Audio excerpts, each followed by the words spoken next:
Oh, she couldn't hear me. Okay, let me start over because I see I had my mic muted. So right now we're live. First off, I want to say Happy New Year. 2020 is now over. We're now in 2021. So Happy New Year. We're in a new year now, so let's wipe 2020 behind and start to make good of this year 2021. First off, let me start off. My name is Kenyon Ellis. For those of you that don't know, I go by my DJ name and artist, producer name, whatever. I go by the Kid. That's spelled Dakydd. And you're now with Atlanta DJ Zone Tech Tuesday Live. So first off, thank you for tuning in, or thank you for checking out this video. Make sure you like, share, and subscribe because without people watching and me getting feedback, I can't do these videos. I can't build up my material. I come up with some stuff on my own, but a lot of the stuff that I come up with is based off what I see in either one of the groups that I'm an admin, which is the Atlanta DJ Zone. If you are a DJ, you need to be in Atlanta DJ Zone. Atlanta DJ Zone is one of the best groups out there on Facebook. So reply in the comments if you want to get an invite, and I will put an invite in for you as for me being an admin. But you have to be a DJ. The thing is, it's a room for DJs by DJs. So you have to be a DJ. You can't be a fan of the DJ. You can't be somebody that want to network with a DJ, like a producer, artist, label, or whatever. To the point, you have to be a DJ in order to become a member of the group. So besides that, uh, I got some interesting stuff that I want to share with y'all that I discovered this past week or within the past week. I've known for this to happen months ago. The concept with it, I've known at least over 6 months ago, but now they've been adding more stuff in. So now I'm finding new ways that you can do your stream. So if you see my intro video earlier, where I was outside and I did an intro video to promote this stream, you would notice that I mentioned three things.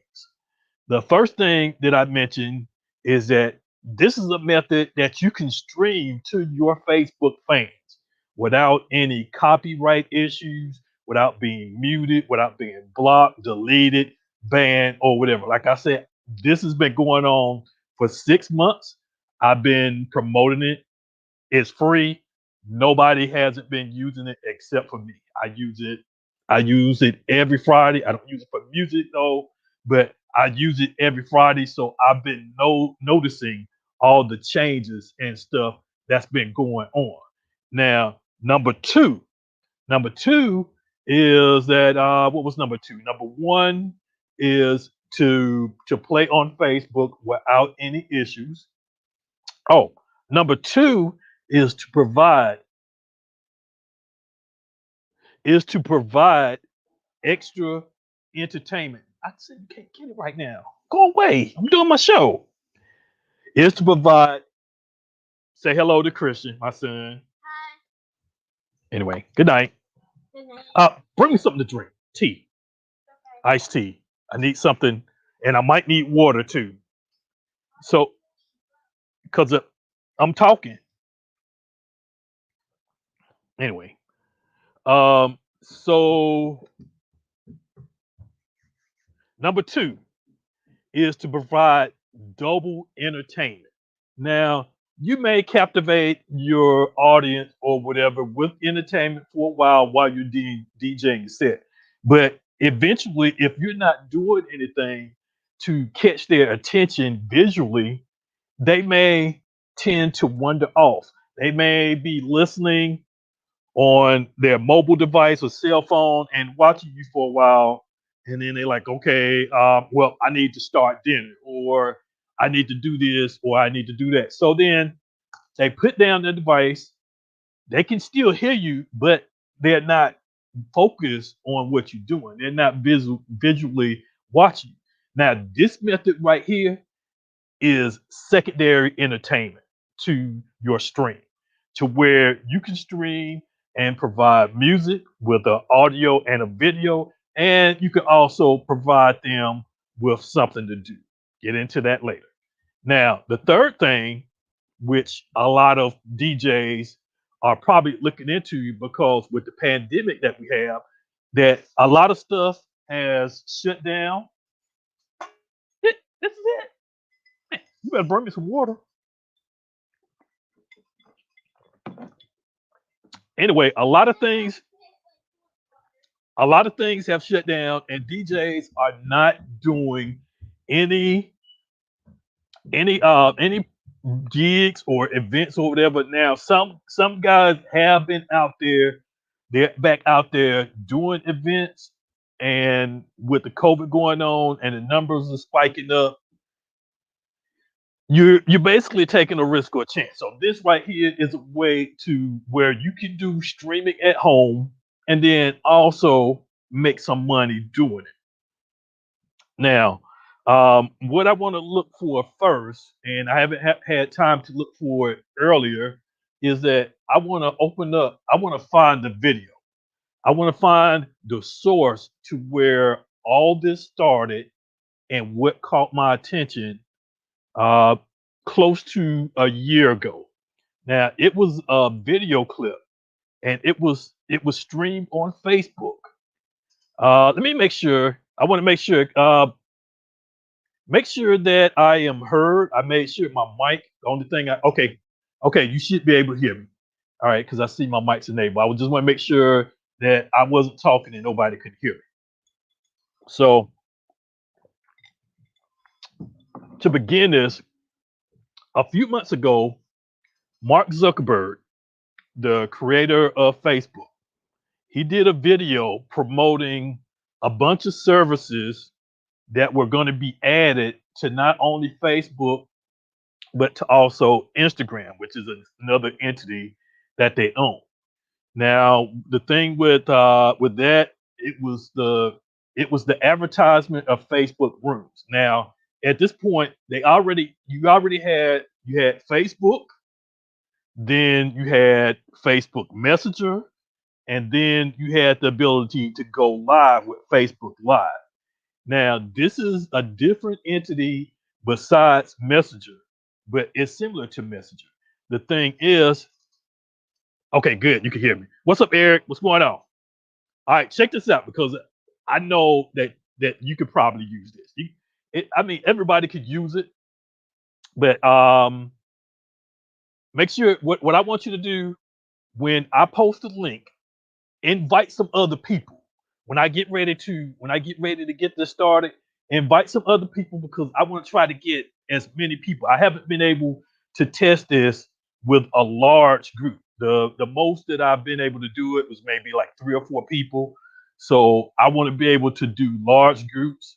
The maximum that one group can hold is 50, but possibly can be able to create multiple groups, which I haven't tried that yet. But we're gonna try some different things that I haven't done yet based on the amount of participation that I get.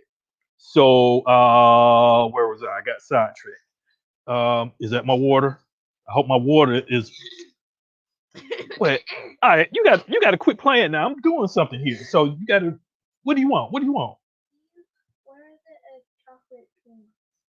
What chocolate peanuts? That was my M&Ms. Bye, Christian. Good night.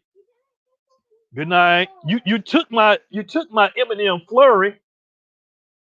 Is okay. Bring it here. That's something I can munch on. All right. So uh, I'm gonna need more people. I'm gonna need more people than 3 or 4, which what I've been tested with, and we're gonna do the group from there. Now, Okay, this is what I was saying. The Mark Zuckerberg, he did a video um, less than a year ago, probably maybe about 9 months, and it caught my attention on the fact that he mentioned Messenger Rooms was going to be coming soon. And with Messenger Rooms, it's more like Facebook. It's more like Messenger. Yeah, he want my M&Ms. I had a share size bag of M&Ms. Well, I had two. I finished off one, but I went and bought another bag, and I keep it in my nightstand. And so he wants some. So he got some. He got some candy. He don't need none of mine. He still got a lot of Halloween candy. But anyway, he made the announcement that Facebook or Messenger Rooms would be coming soon, which Rooms is similar to Messenger as for video calling, but is more like Zoom. Since at that time Zoom had been out for a good bit. I don't remember how long Zoom has been out. Skype was out before it. That was the video conferencing that everybody knew was Skype. Now they got. Thank you. Good night. Wow. Thank you. Trying to get them bonus points, ain't you?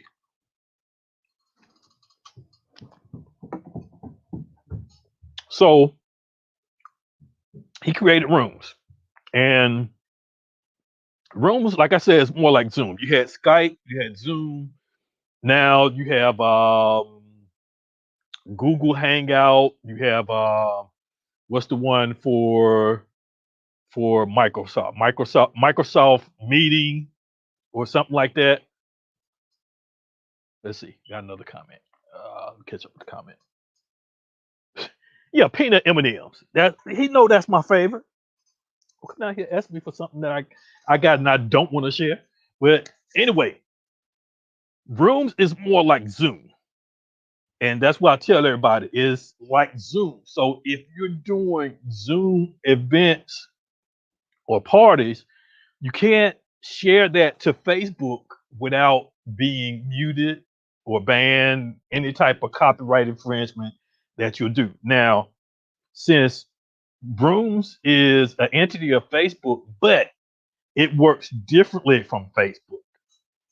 With Rooms now, they have the ability to where, and I'm gonna go through. I'm gonna open up a room from scratch and show you, or I'm gonna open up a room and show you the features that are in Room if you never used it before. So inside Room, you now have the ability to broadcast live from Room over to Facebook. Now, when you make that leap from Rooms to Facebook to share, and it's more like you're broadcasting what you're doing here. You stream it in two different places. Now, when you do it here to Facebook, the algorithms is watching. So any type of music that you play, the algorithms picked up, and you get the copyright infringement stuff. So what I tell people, don't play the music. And I mentioned later what you want to do when you get ready to broadcast over. So real quick, let me see if I can find that video clip. I pulled it up once before. So let me see if I can find it. And it should be on YouTube.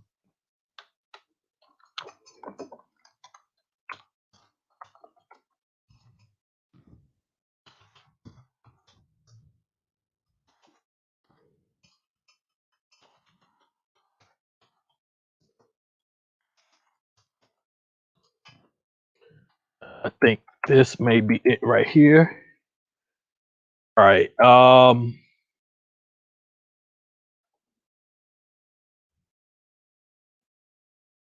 See, probably at least three different videos, but I want to get to the one. I want to go to the main one. So let me get ready to. Y'all need to tell me if you can hear this. I'm going to screen share it. only $12.99 a month. Now let's move on to video rooms. The major difference. All right, first off, let me know if y'all can hear this. Is that with video calling, you're actually calling someone or multiple people and bringing their phone. With video rooms, you. All right, let me know if you can hear that. If not, then I need to try to figure out how to get the sound. Because that's the thing, when I'm doing a screen share, you can't hear the audio.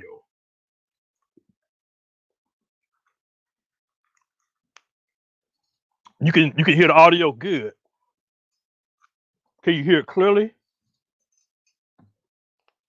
You can hear it faintly, so it's not loud enough if you can hear it faintly. So let me change the output of my audio to speakers. Let's see. Nope, that didn't work. This should be it. Okay, hold on. I think I need to turn something? Okay, something's disconnected. Hold on.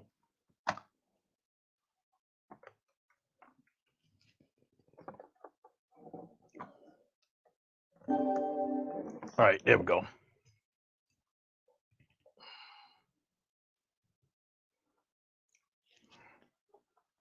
All right, let's do a test.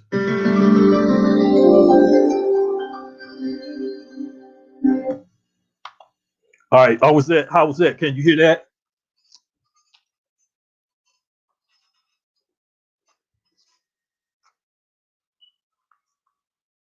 Should be able to hear that. And I can hear myself too.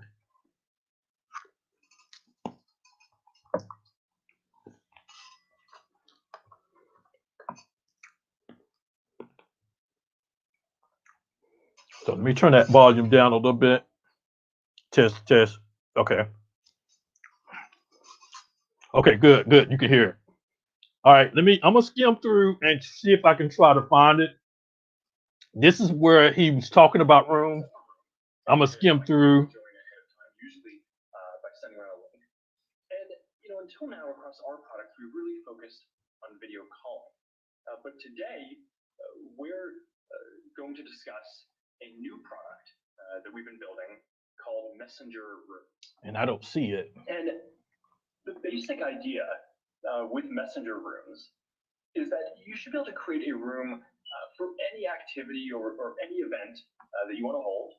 You should be able to just send people a link, and then they should be able to drop by and hang out with you over video presence. And you should be able to invite anyone you want to your room, even if they don't. All right, my audio is not coming through, and I'm hearing myself. So let me make sure. I don't think I saved the changes. Okay, it should be coming through. Don't have a Facebook account, so we want to make it work in WhatsApp and Instagram. All right, so I'm just gonna move my mic over to where that speaker is, so you can hear.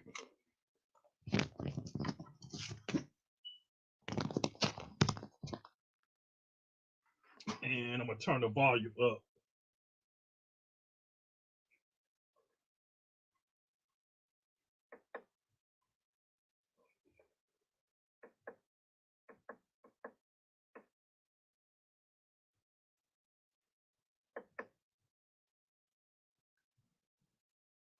Okay, that may be too loud, but we'll see.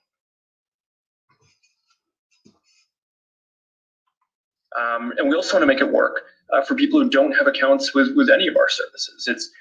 It's incredibly easy. You just send a link, and that's it. People can click on the link and join. But one of the things that's possible with Messenger Rooms that is going to make it a completely different experience from any of the other video presence services out there is that you don't need to schedule time up front, like you typically need to for a meeting at work with more typical enterprise video conferencing services. You can create a room. You can open it to all of your friends or all of the people in one of your groups or communities if you want. And then we're going to put a tray at the top of your newsfeed of all of the active rooms that your friends or that people that you want to interact with in your groups are currently participating in, and you can just drop in, or your friends can drop into your room, and you can quickly and casually catch up. So while we've been building this out, yeah, I have to say I've really enjoyed testing this because a lot of what I've done is I've left a window open on my screen for a room, and I've either had people drop by to say hi who are people I like and care about, but wouldn't have necessarily thought to go call directly myself. But a lot of them are people who I would have used to have seen walking around the office or at social events. So I missed them and was really happy when they dropped in. The other thing I've seen is there are times when my close friends will a bunch of them will just drop into a room at the same time, and that'll just be this neat serendipitous and spontaneous interaction where maybe I've checked in on them or been to some kind of virtual events with them during this COVID period, but having a spontaneous interaction with different subsets of your friends that wouldn't normally happen otherwise. It's been just a really fun experience so far, and I'm looking forward to more of you being able to experience this soon. So, as part of this, we're making it very easy to get the people that you want into a room, but we also know it's really important to make sure that annoying people or problematic people don't join, right? Because I do think the reality is that everyone has a random uncle or someone who's your friend, technically your friend, but you're not exactly looking to have them drop in and hang out with you right now. So we've designed this in from the beginning. You can make a private room where people can only join if they have the link directly, and you can text specific people the link through Messenger, or you can share it over WhatsApp with a group thread if you want to engage a group. Or you can make a room where you make it all open to all of your friends or people in a group. But even if you do that, even if you make it open to all of your friends, we're still actually on the back end just going to start off by showing it to the subset of people that you actually interact with on our services, or who you've shown some interest in potentially interacting with over time. So that way, we make sure that maybe that person who you added as a friend or you followed a few years back, but you don't really know them that well, and wouldn't want to hear that from them. That's not the person who's dropping into your room. And dialing this and making the experience work has been a really important part of testing this and getting this to be a good experience. And of course, in addition to all that, we're also we've built all the standard privacy and security features that you would want to have. You can kick someone out of a room at any time. You can lock a room to prevent any kind of new people who are joining. We've really built this service with privacy and security in mind from the beginning, and it's an important part of our private social platform vision. And we've been very careful to try to learn the lessons of how we've seen other people trying to misuse different other video conference and video presence tools during this period. So now, in addition to the spontaneous interactions that you can also schedule rooms for planned events if you'd like. In the room's creation flow, you're going to be able to set a time for the room to start. The default is going to be now, but if you want, you can set it at some point in the future, and then we'll notify the people who you've invited about the room a few minutes before it's set to open. So that way they can all come and you can all hang out together. We've also integrated rooms with Facebook events, right? Since almost no one is planning physical events right now, we've basically pivoted the Facebook events team to work on helping you plan online events instead. And the final note that I want to say about Messenger Rooms is that this is going to be launching across all of our apps as well as across Portal. The rooms themselves will be natively hosted in Messenger. So if you have the Messenger app, that'll be the best experience. But you're going to be able to create and invite people to rooms across all of our apps in WhatsApp, in Instagram, and Facebook. And if someone doesn't have Messenger, then if they get a link, they're just going to be able to tap on that and join from a browser or from mobile web, and that'll be a great experience too. So we actually have already begun rolling this out and testing this in a couple of places so far. And I'm looking forward to rolling it out more over the coming weeks and getting it in more of your hands. So that is Messenger. Oh, video ended. Okay, let me find a different video because that was not the video. So let me go out of this and unshare it for a minute. That was not the video, but the reason that I let it play, besides me finish off my ice cream, is that he made some points that you also need to know. The original video was long. It was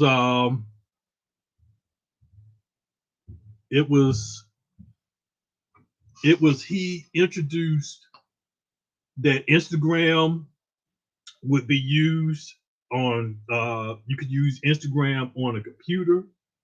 I think at that time it was only, or you was able to stream something with Instagram and the computer. I don't use Instagram that much, but I know it was something with Instagram and computer. I don't know whether you can stream or something, but it had changed. So that was not the full video. That was probably a partial video. So let me see if I can find the full video.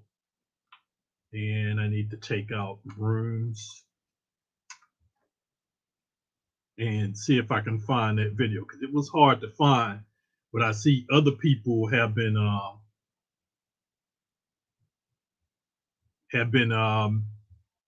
taking it and editing out just for rooms. But he didn't mention what I was looking for.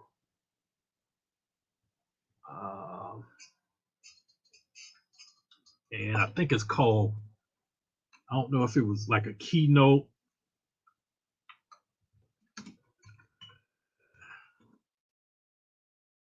It was it was a keynote. But I know it was the video where he was sitting at his desk, like where he was then. I just got to find out what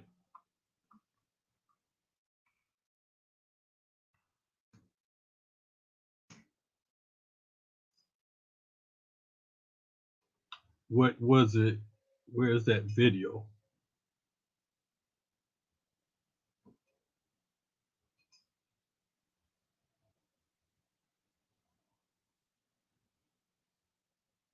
It was about a year ago.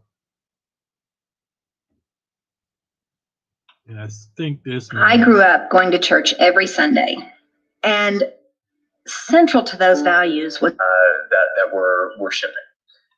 On what the number of people, and this is an important calling across on end-to-end encryption to having more people, but now during this period got a lot of requests.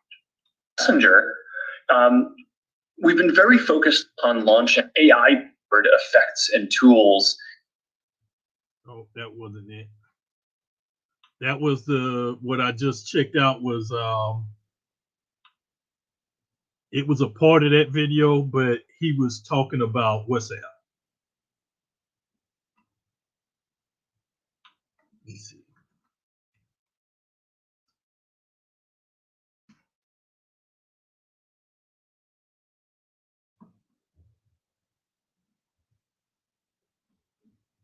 And I keep seeing the same video.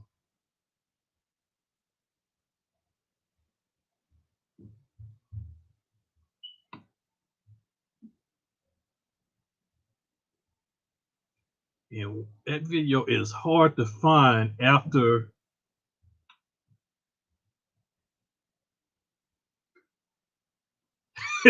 video died after COVID, died of COVID.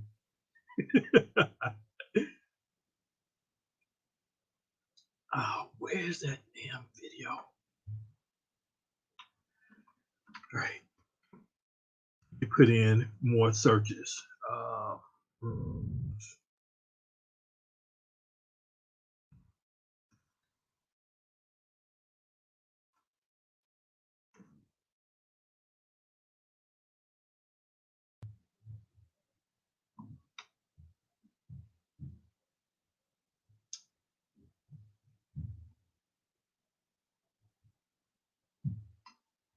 All right, let me see. How long is this video? Disney Plus, Hulu, and ESPN Plus team up. Oh my god, oh my god! Epic stories.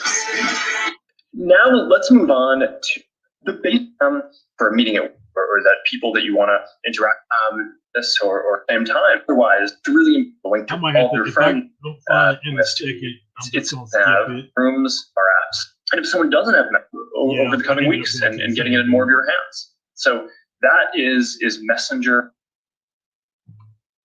Yeah, I ended up going to the same video. I'm probably not going to be able to find it when I'm looking for it.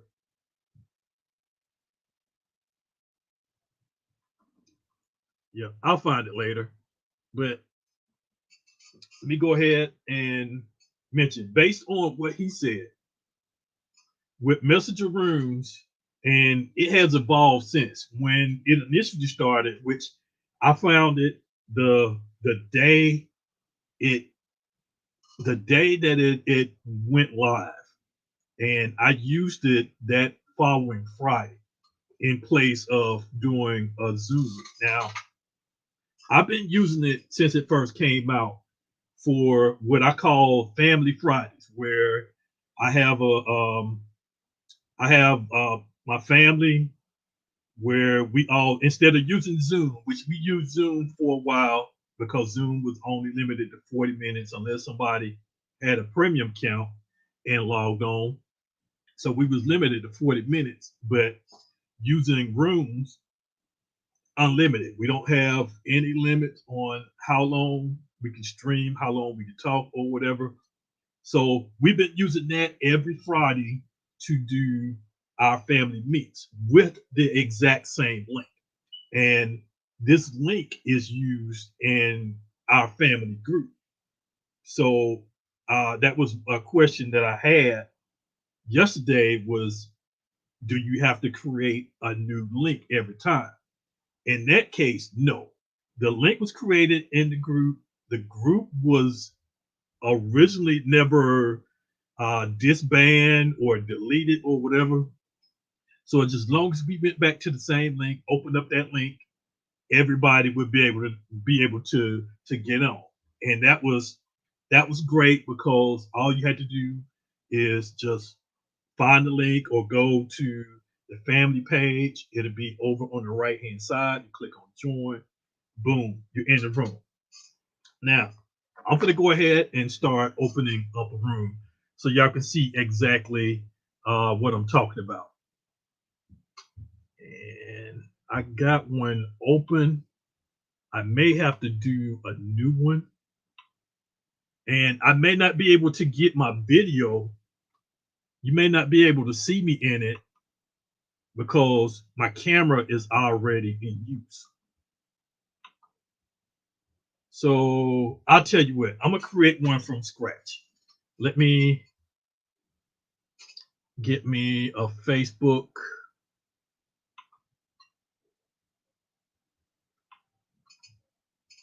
Over here.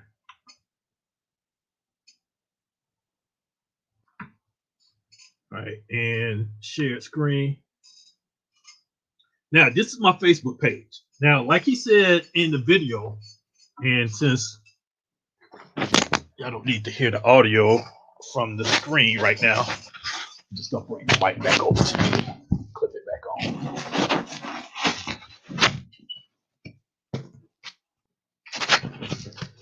You turn that All right. So what he said on the top of your timeline page, you're gonna see a bar, or you're gonna see something. It used to be a little bit higher. Now, since they've added the stories or changed the stories, you'll see the story, and you'll see where you can post to your timeline, and then right up under it, you'll see create rooms. And these are rooms that are for people that's online right now. Some of you guys are probably here now. This is the way that I can, instead of using the messenger video conference, I could use this method if I want to.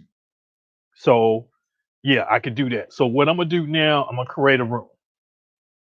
And this is what you get when you create a room. When you create a room, you can create a name. And like he said, you can do a start time. You don't have to do it right now. You can create when you want your room to start. And you can select either you want it to open public, or you want it to be private. So say for instance, if I close it and I say, well, this is visible to everybody, but let's say if I don't want to make it visible to everybody, and I'm gonna go back, create a room, and right here, either I can send a link to those that I want to join in, or I can invite people based on where they are on my list. I can type in a word, and it will start to pull up people's names. Now, when I mentioned the monetizing part and the cash app, this is where you would need to invite those that will be using your services. So now I'm gonna go back. I'm gonna close it because I want to name this group something different. Let me show you that too. So I'm going back out, and now it's changed. It's changed to a bigger box, a bigger area. I can still see more people that I can access through here, which is a lot. I mean, you can access somebody directly. Now, say for instance, if there's somebody that has a room created already, you will see join where it says create. So say right here, this is an active room that I have open.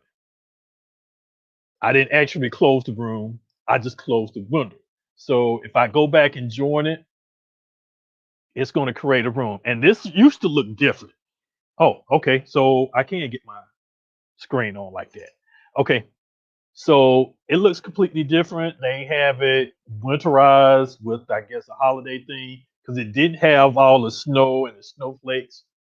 But so that's probably going to be taken down in a while. So now I'm going to go ahead and join, but I really want to close this one out so I can create a different one that everybody can go in. So I'm going to go in, and I want to get rid of the whole group.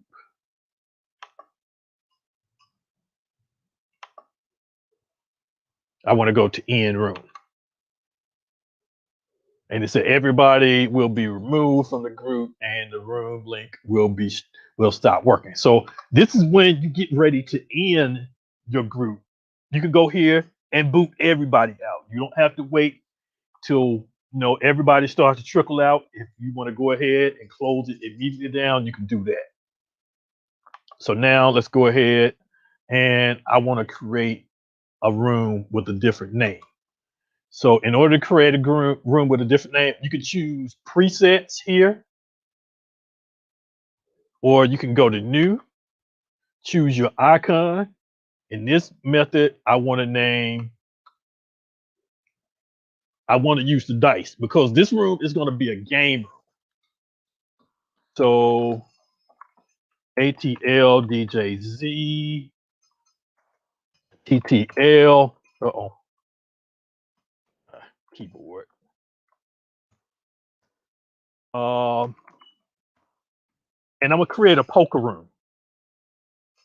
So at Atlanta DJ Zone Tech Tuesday Live Poker. And let me put a dash. Now, there may be some cases when you create a room, you can only get up to 50 people per room. The maximum that you can have per room is 50 people. Now, say for instance, if I get a room, I create the first room, it's full. I would come back, create a second room with the exact same name, but I would name it differently. So the next room for another 50 people is Poker 2, Poker 3, whatever. Now, the thing is, you have to monitor each group. In order to monitor each group, you may want to have external monitor or TV or something connected so you'll be able to look through each one. So right now, let me take it off and we're going to call it Poker. Let's see, I think I can name it a little bit longer. So we're going to say Atlanta DJ Zone. And you only got a certain amount of characters that you can use. So I think now I've used up all the spaces in order to create the name.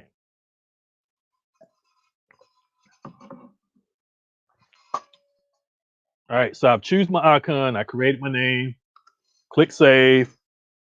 Now I'm back where I can create my room. And I want to I want to have it visible to everybody. So right here, I'm gonna make it public. When I leave it unchecked, then it's private. And you can also go back and change this once you create the room. But right now, I'm going to create it public. All right, don't join right now. I'll let you know when to join, when to switch over, and we'll go from there. I mentioned this too, in a little bit when I get to that point. All right, so now I got the room created. Atlanta DJ Zone Tech Tuesday Live Poker Room. And I want to join room. Here's the link if I want to send it to anybody else.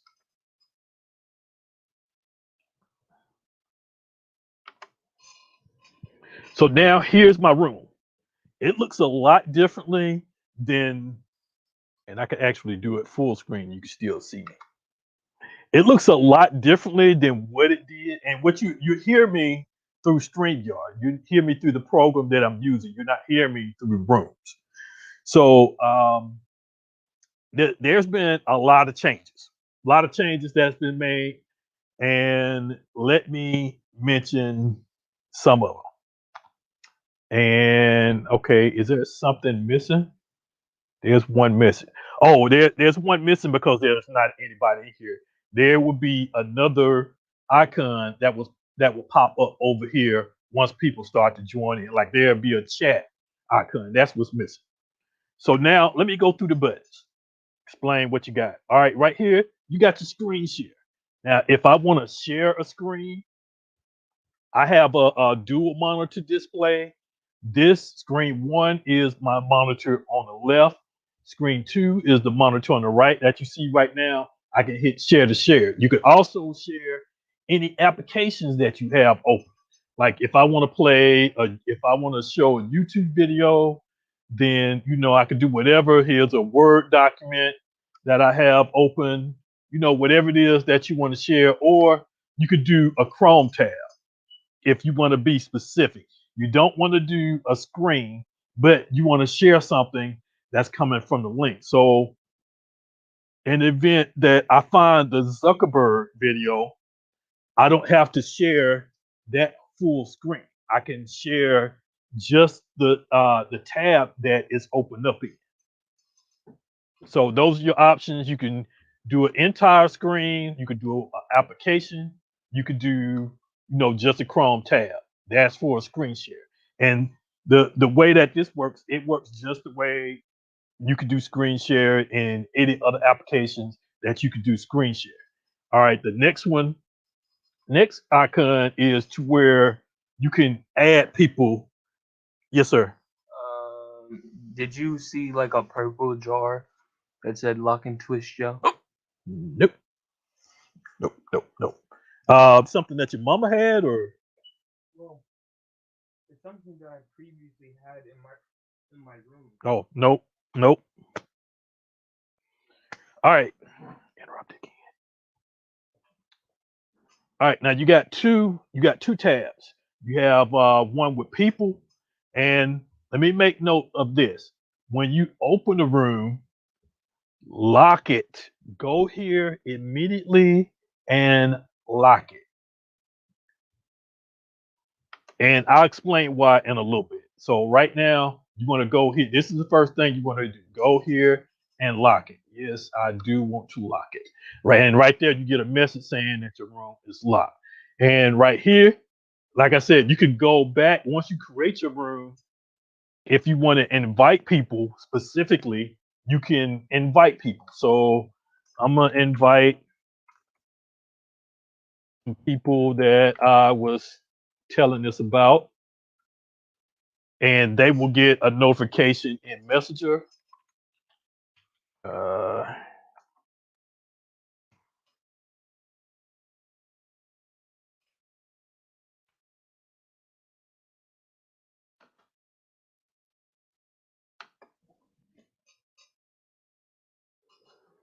and I think those were the only two.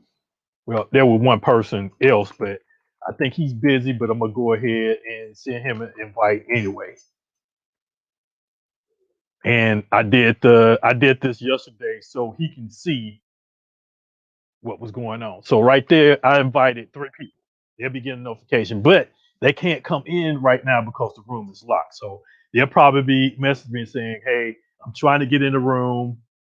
It's locked." Okay, Eric, you found it. 5x5. Yep, that's it. Thank you. I'll pull it up in a minute. Let me go ahead and finish this. I'll do it probably before I get ready to close and just play that exact part that I heard. Appreciate it. All right, let's see. Is there a limited? Yep, you're each if you can create, and that's the thing. I haven't created multiple rooms, but it is possible because, like what you just saw, I created a room without changing the name. Then I closed it. Then I went and opened up another room. And yep, you can open multiple rooms. The thing is, you just have to monitor. And like I say, there's a limit of 50 people per room. And I haven't really gotten that many people into a room yet to do testing, to test how it works with multiple people. But the maximum amount of people per room is 50.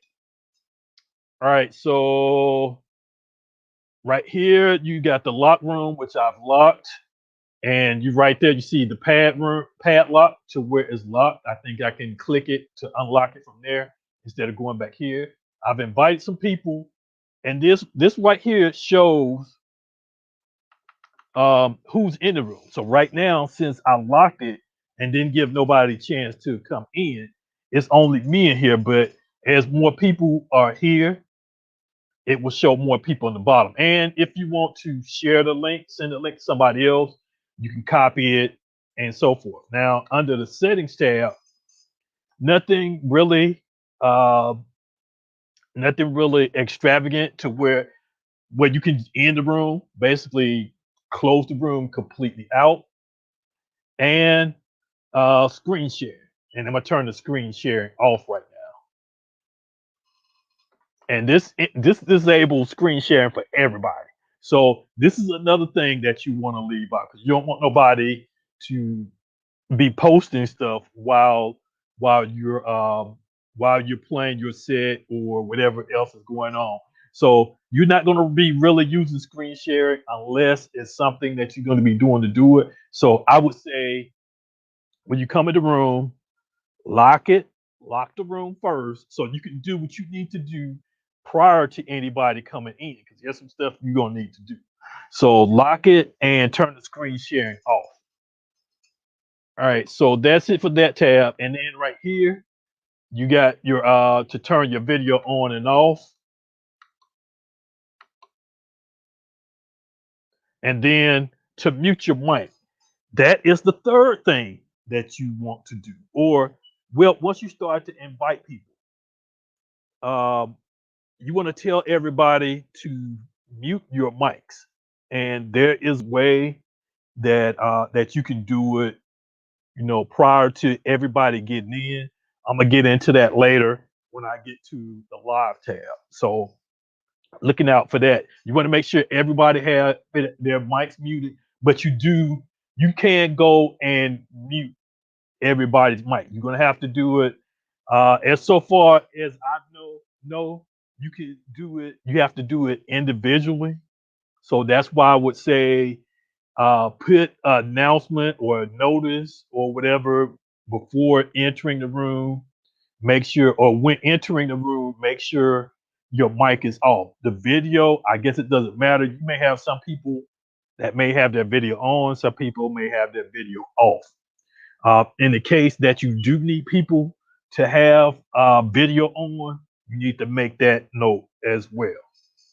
And then you have your leave room. If a person, and I didn't meant to do it, but I guess I did by accident. Let me see if I can refresh. Okay, I hit refresh button and I'm back in. So I hit Control R on Windows keyboard and I'm going back in case that you accidentally hit it. So now if I want to close my window out, I don't want to see myself, but I want to see everybody else with what they're going on. I click that and it'll open and close my window. And then you also have, well, with me just being here by myself, I can copy and send this to others. And I'm waiting for people to join. Nobody hasn't joined yet, so I'm waiting to people join. Now let me get into the icons on the top. The padlock again is what I said is for locking the room, and you want to do that as soon as you get into the room. Go ahead and lock it. Don't let nobody in. And I'm gonna mention why in a little bit. Why you don't want nobody in until you finalize everything. There's some stuff that you need to do before you get started, but you don't want nobody in. So it's kind of like having a club, and you need to clean up, you need to get stuff straightened, you need to do sound check, you need to do stuff prior to opening your doors. So there's stuff that you need to do prior to you open your doors for the public. So make sure that you set, maybe if you're not familiar with it, maybe 30 minutes to an hour to get familiar with it. Once you get familiar with it, you may not need no more than 10 or 15 minutes, depending on the broadcast part, if that's what you're going to do. All right, so next, I locked it. Okay, I can't change it from there. It's just showing that it's locked. I'll have to go back into that settings right here, call participants, and unlock it from here, which I still want to leave it locked. I don't want nobody to come in right now while I'm doing this. Now, right here, and I'm gonna skip this part. I'm gonna skip this part because this is the new edition right here. This is the part that I mentioned in the beginning. I mentioned three things. This is number two. So I'm gonna skip over that and I'm gonna come to that last. Let me go to this one. This is your settings or more, device settings, to do your webcam, to set your camera, your video, choose what camera that you have. Boom, you get a preview right there once it shows up. The microphone, which the microphone is working here too. Choose your microphone device, and then also your audio output. And then you could hit this play button and it'll play it. It'll play that sound to test your audio. And then you got some shortcut keys that you can use, Alt and a couple keys to shortcut. I don't really use the shortcuts that much here, but you can do it. You got shortcuts. So that's it for that. That's device settings. Now this one is to enter full screen. to where you have it full screen. Like if you're using the computer, you don't have the bar across the top. You can use it full screen. You can also, if you're doing a dual screen, and say for instance, if you're web browsing, if you're searching something on the internet or watching YouTube, but then you're also in a room too, you can send this over to another screen and then enter full screen to where it's on the full screen, or even put it on a TV or whatever. So that's full screen. Now let me go to the live. Now this is the once you come in your room, you lock it. Lock the room, make sure nobody's not in. What you want to do here is create a script. What you want to do, what you're gonna do here, this is where you're gonna go live. You're in Messenger right here. You're to the point to where you can do a video and it will broadcast to Facebook.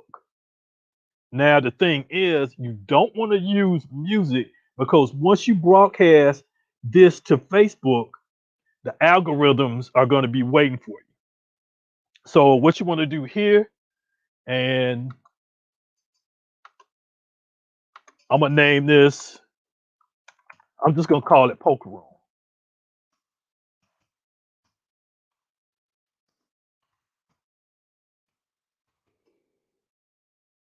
All right, so I'm gonna call it Poker Room. Come and play. And right here, I can share it to wherever I want to. I can share it to my timeline. I can share it to a page, which my page, the kid, I have a page, or I can even choose a group. I can share it to the zone. I can share it to Serato Nation. You can share it wherever you want to. So I am going to do it to my timeline. And then the audience that I want is, whatever your settings is in Facebook, which at this point you can change it. I want it to go public. I want everybody to see it. So I'm gonna leave that there, and I'm gonna click next. And here's the thing that I say: you want to do this before anybody is invited in. Now, with broadcasting live and the games,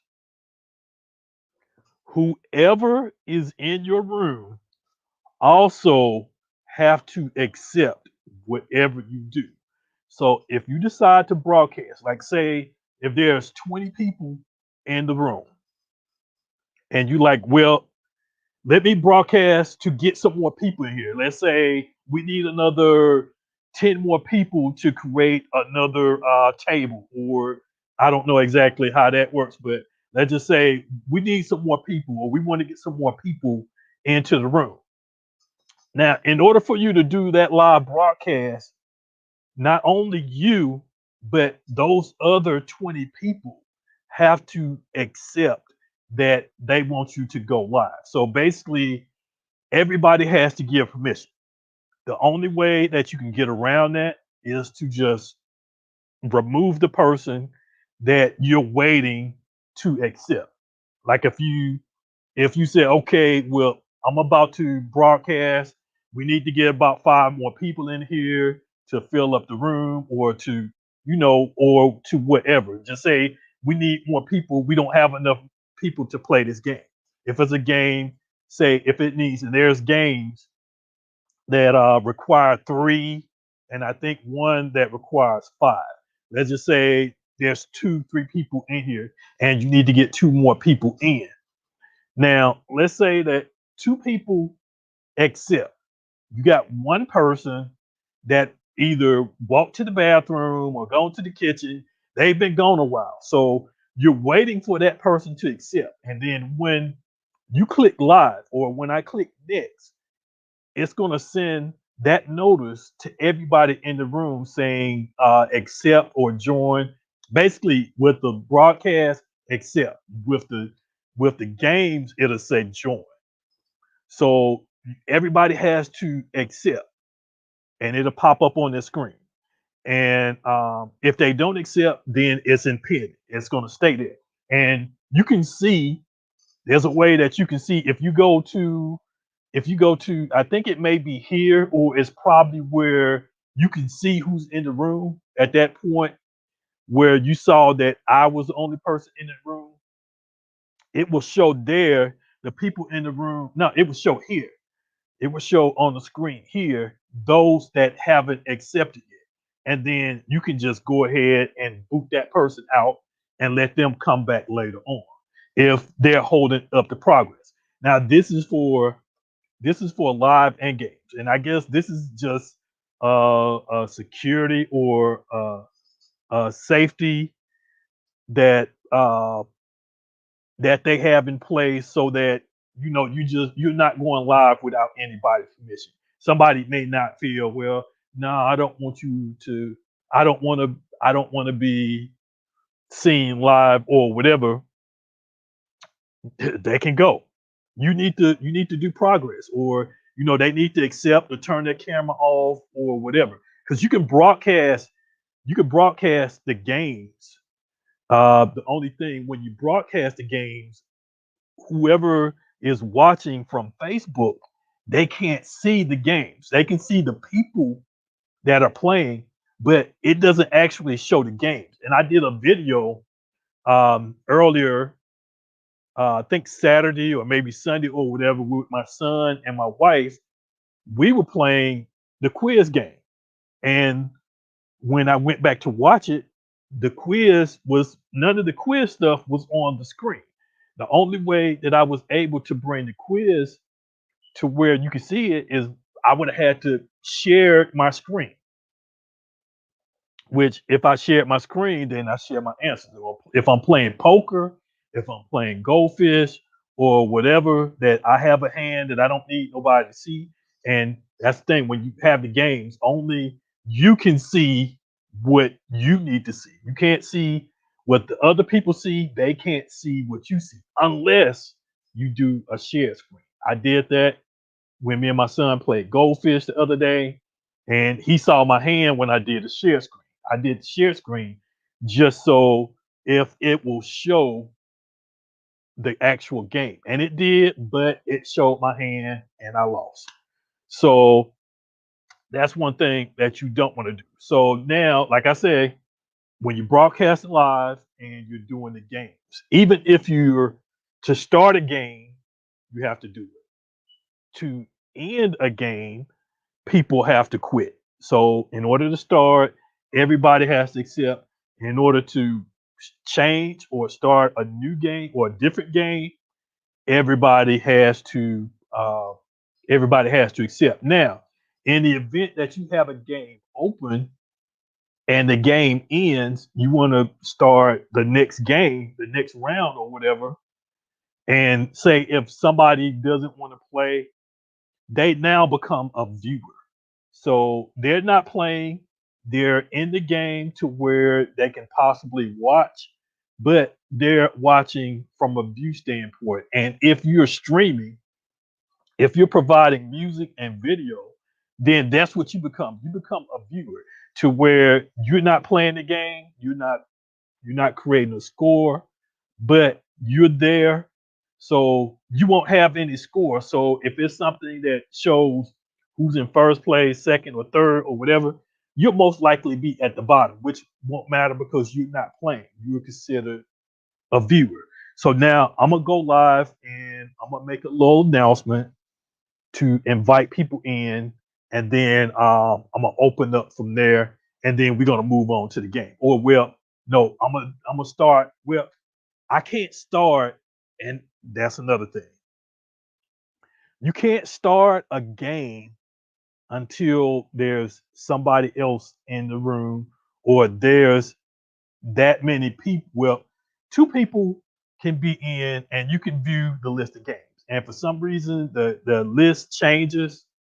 Some games that I know that are there, I don't see them. Sometimes they show up, sometimes they don't. I don't know if it's based on the amount of people that's there or how you open the game or whatever. It just happens that way. So what I would say, just like what I did, this room is going to be basically poker. I'm not going to change to any of the other games. I'm not going to change to the basketball. I'm not going to change to the trivia, the quiz, trivia, or goldfish, or whatever other games that you're going to see. This is going to be strictly poker. Now, if you want to create different rooms with specific games, then do that. Have a room that's poker, have a room that's goldfish, have a room that has the basketball, the little flick basketball game with the, like at the arcade, the game where you're shooting the basketball away. You have a game like that. And it's also fun. You got horse, you have a time trial, and then you just have to where you just free shooting and it moves. It moves around like every couple seconds or whatever. So, that was fun. I still haven't gotten used to that or whatever. But create a specific game or create a room for a specific game and don't change it. Let that be the game for that room. If somebody's coming specifically to play poker, they go to the poker room. You don't want to have a room that's called poker room and then you change it to the quiz, because then everybody that's there just to play poker, they may not want to play the quiz. So then you said, okay, if you want to play the quiz, I now have the quiz room is now open. Anybody that wants to play the quiz is available. So have multiple rooms. And like I said, you're going to have a way to monitor this. And if you have make sure that your cam and your audio is set. So you're streaming in poker, you're streaming in quiz, you're streaming in goldfish, you're streaming in basketball, you're streaming to all the other sources, but you need to be able to see them. Whether you have multiple screens on top of each other, or if you have them minimized to where you can see maybe 2 or 3 on the screen and few on the other screen. So that's one thing that you have to do. But you should be able to stream to multiple ones. All right, let's start this live.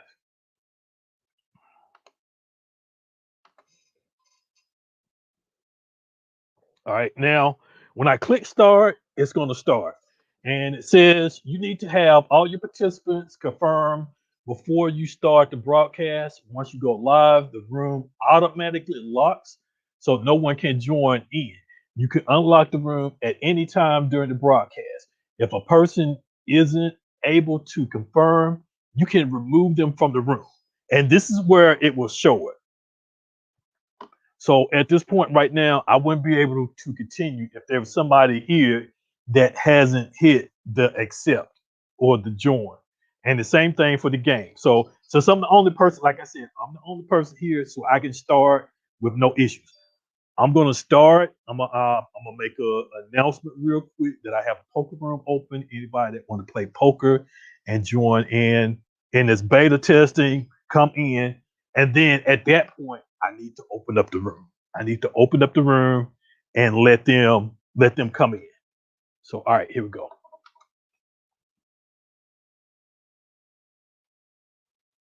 All right, so right now I'm live. You see that the live button right here at the top is red.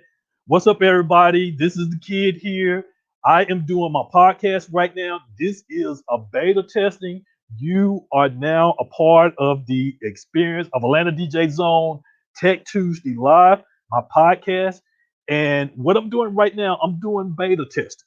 I'm doing beta testing for Messenger Rooms. And what I need some people that want to play poker. Right here in the room, I'm about to open it up. Anybody that wants to play poker, I'm about to open it up and allow you to play poker. I may drop in and play a little music or whatever. I don't think I have anything set up, but I want some people to come in and test this room while I'm doing my podcast to play poker. I have one person that's here right now, Sinister, and the room is locked. So let me go ahead and unlock the room. All right, so I'm going to unlock the room right now. And the room is unlocked. So now anybody can join in. If you want to come in, this room can hold up to 50 people. So 50 people can come in, come on in, play some poker. I'm doing a live stream right now explaining this. So while you're playing, I'm going to be explaining a couple things on how it works, but I need some people to come in and help me test it. I need as many people as possible. So I don't care if it's 20, 30, or even the full 50. I even take over 50 and create a different room.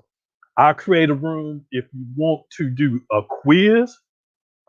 There's a quiz game, and it's an excellent game that has different categories and it's time. I can do that later.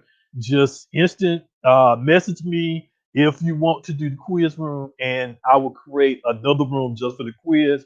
But this one right here is the poker room, and it's beta, and I have five people here already. So it is beta. I am about to stop this live stream right now. So if you want to play some poker, come on in. All right, here we go. Now, for those that's watching the show, you would get your, and I didn't even get to see it. Okay, so I guess he came in because I have the room open. I have the room open, so right now anybody can join in. I don't have to really worry about accepting or whatever. So right now, as you can see, that if I click on my call participants, I have Eric, and let's see. Okay, just me, just Eric and me. But on my live stream, there's four people that's watching, and even in the comments, I got a comment here with somebody saying that it's clean. So, all right, if you want to play some poker, come on in. We're about to get a couple hands under the way. I haven't played in a while, so I might end up losing. So come on in, join the room. We're about to have some fun, play some poker. Atlanta DJ Zone, Tech Tuesday Live. You're here in the podcast. We here. Come on, let's go. Peace. So now I'm ending the broadcast. And I'm clicking in. Broadcast is just ended. When the live went red, it was when I broadcast. Now let's do this. Let's look at that. Let me move this and refresh my screen. I gotta try to find it. And right here, if you're on my list, you will see I have, and it should be like your first room that you see.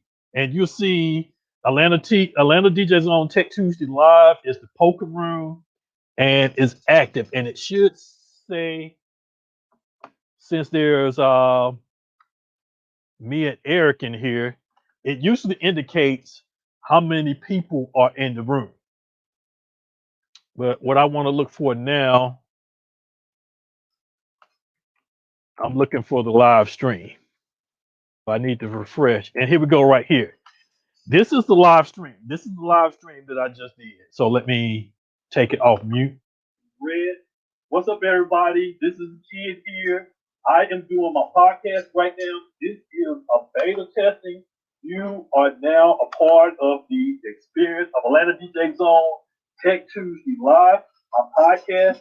And what I'm doing right now, I'm doing beta testing. I'm doing beta testing for Messenger Room. And what I need is some people that want to play poker. Right here in the room, I'm about to open it up. Anybody that wants to play poker, I'm about to open it up and allow you to play poker. I may drop in and play a little music or whatever. I don't think I have anything set up, but I want some people to come in and so there you have your live stream. As long as I don't play music, once I start to play music, I will start to get the copyright infringement from Facebook. This this stream, the stream that you're looking at, this is my stream from Rooms. And you saw me when I started in Rooms, but now you're viewing it on my timeline. So this is how you can promote yourself, and you can promote yourself however that you want to. And usually what I do when I'm doing the Family Friday thing, I would do a quick couple minutes video right before we get ready to start, and I let everybody know what we're going to talk about for that week. If there's a topic, like say for instance, if if there's a birthday or something coming up, I say that we're going to mention happy birthday to somebody, or if there's an event or whatever is new coming up, I will bring it up prior so everybody have a heads up as for what we're going to do. So this right here is the way that this is just one way that you will use to promote your room verbally and visually online. Now, another thing that you can do, you can use the Facebook events, and right here, you see right here, room.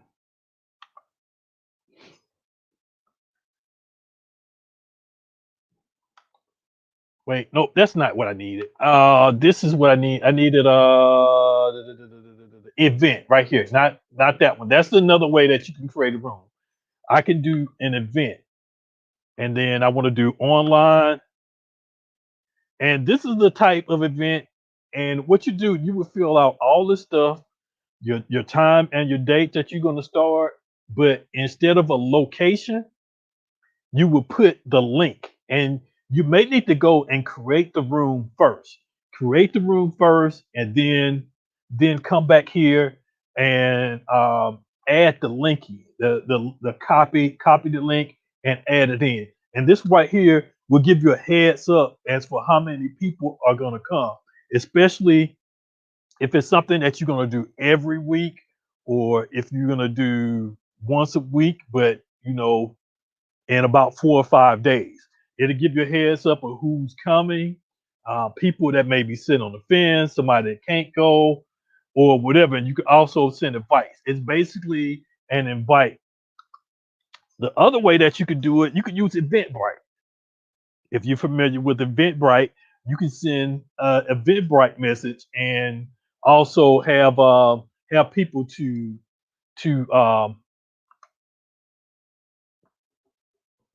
you can send an Eventbrite and have people to get on there.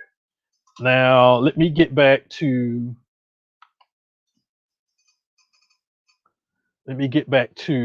the room,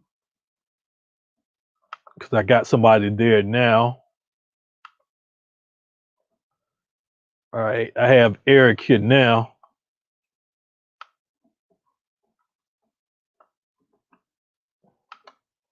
All right, so now I'm back to the room. I have somebody that's in the room. Eric is here, and you see him right there, Eric Prince. Um, he's here live. If I need to send him away, I can click this. That doesn't do. Okay, what does that do? Okay, I got him here. He's here now.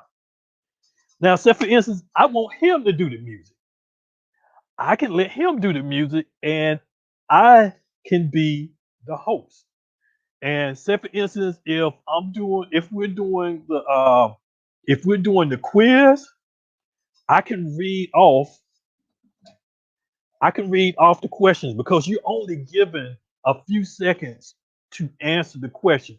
So you have to read the questions, and then you have four questions, four answers that you have to pick. So I can let him stream the music. I can say, all right, everybody, choose your category. And then everybody choose a category. And then I said, okay, the category is music. First question come up, then I read the question. Read the question, remain silent, let everybody choose. Then I announce the winner for that round is blah, blah, blah, blah, blah. Then we go into the next. And you can do that. The quiz has it to where you could do 5 rounds within 5 minutes. That's the default. You could do 5 rounds in 5 minutes, and then the most that you could do 30 rounds in 30 minutes. So you're given like a minute to do each set. And then with each round, you have 3 questions.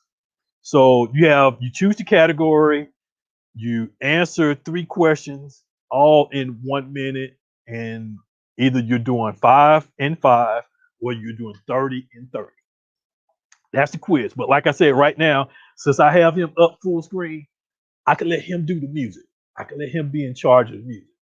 And I can sit here and moderate and, talk on the mic or whatever. That was a question that Alan Bernard asked me yesterday, or somebody asked me yesterday, and I think it was Don Reed. He asked if somebody else, yeah, it was done. He asked if somebody else can come in and do music. So basically, I finished a set.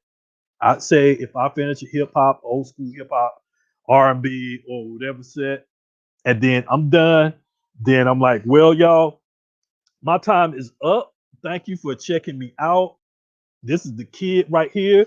Make sure you tip your waitress with your coins from your poker chips or whatever.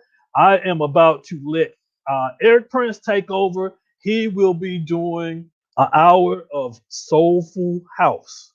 So I'm gonna let Eric take it away, and then boom, I stop the music, and then he starts.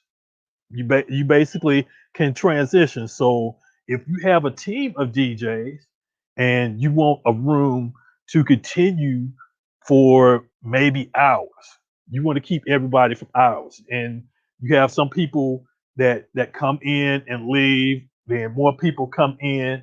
You're basically having people to come in and leave. It's just like having your own virtual nightclub.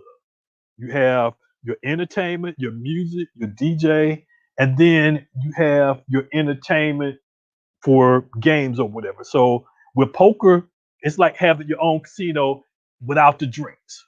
Everybody, your drink is whatever you have on hand.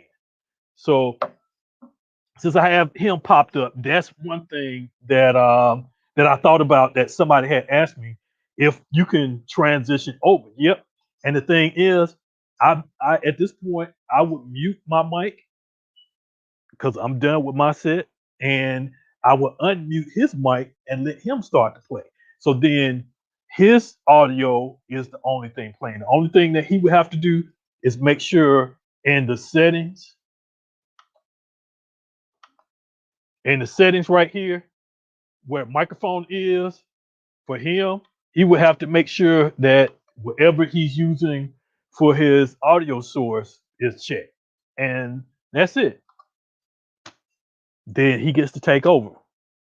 And then you can, if you have another person in an hour or so, then you can let them take it.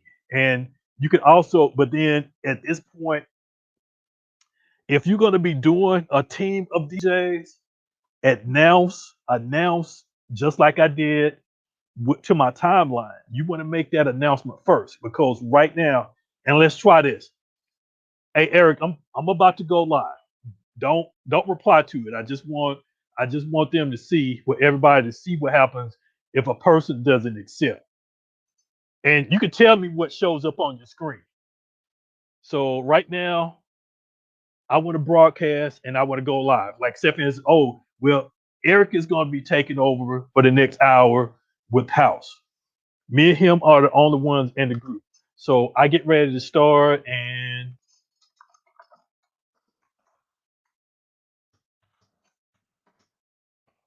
I'm calling it House Set, because he's going to come in and do House. I click on Next.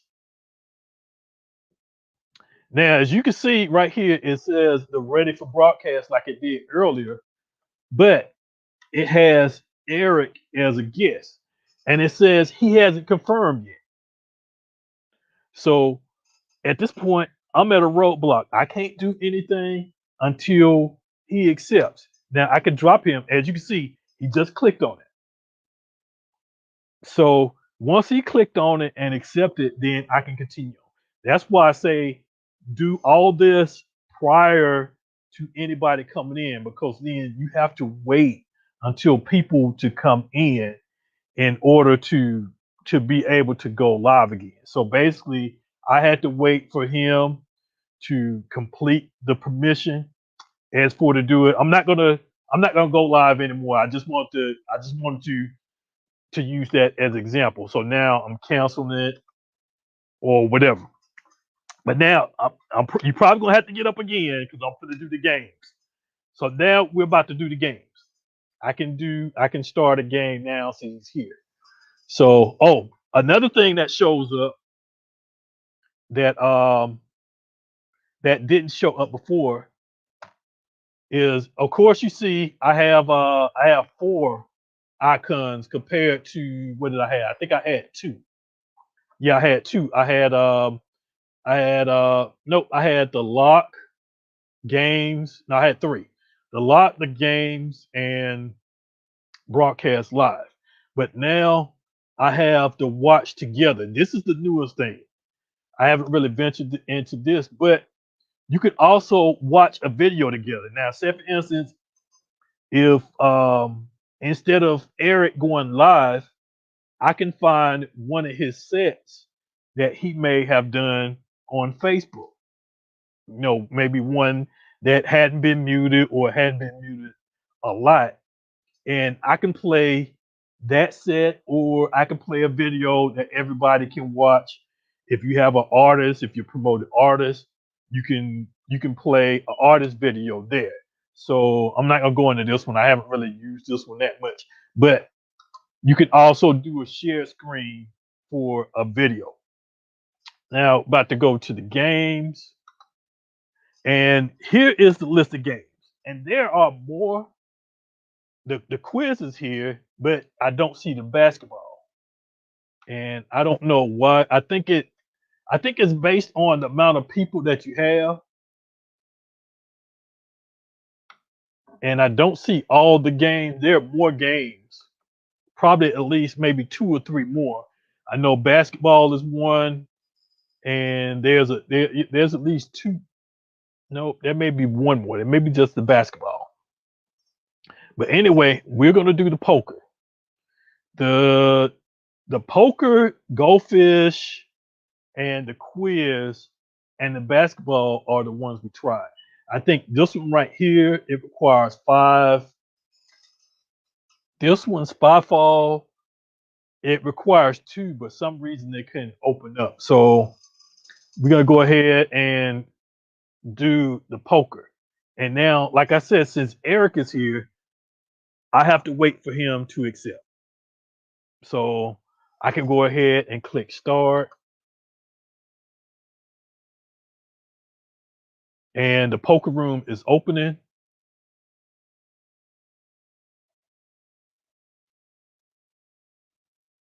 Oh, well, I don't have to wait for him to accept. Now, if he wants to play, then I have to wait for him to accept. So right now, it's just me sitting at the table. And right there, you saw where it says he accepted to join the poker lounge.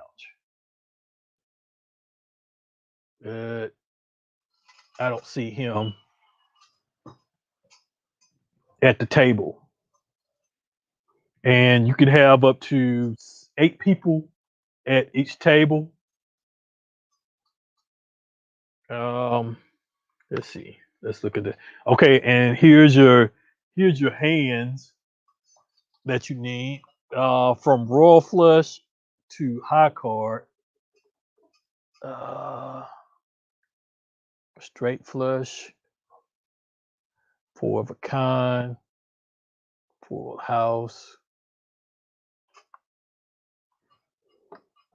flush, straight, 3 of a kind, 2 pair, and high card. It's been a while since I played poker. And as you can see, me and him are at the table. And if you don't know how to play, here is the rules on how to play. In round one, each player is dealt 2 cards, pocket cards. In round two, 3, and 4, a total of 5 cards, 5 new cards are dealt to the table. Players compete for the best combination of pocket and community cards. Players can bet each round forming the pot. In round 5, the showdown, the players with the strongest hand wins the pot. So, all right, you ready? You want to play around? Let's play around real quick. All right, so I'm gonna stop screen sharing this so he won't be able to see my hand. So I'm not gonna screen share, but let's go ahead and start.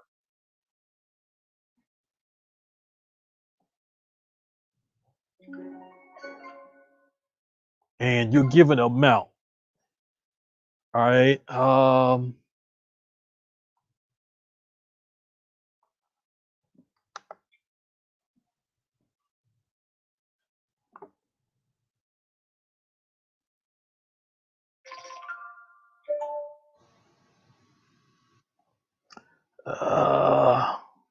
gonna call.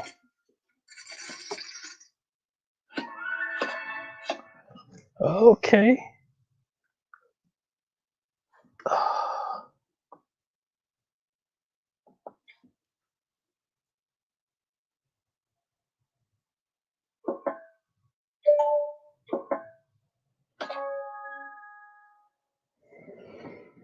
Hmm.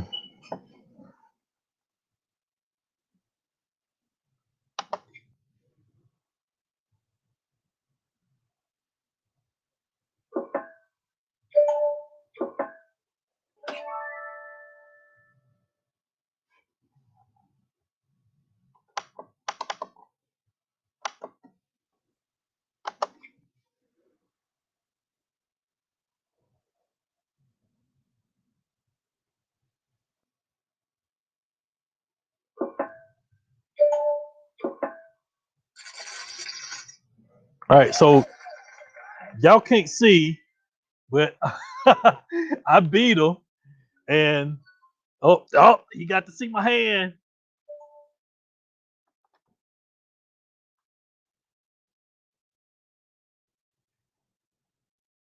All right, let me go ahead. I'm gonna go ahead and just let my hand show anyway. Uh, don't look at my hand. Don't look at the screen. Stay on your screen. Uh,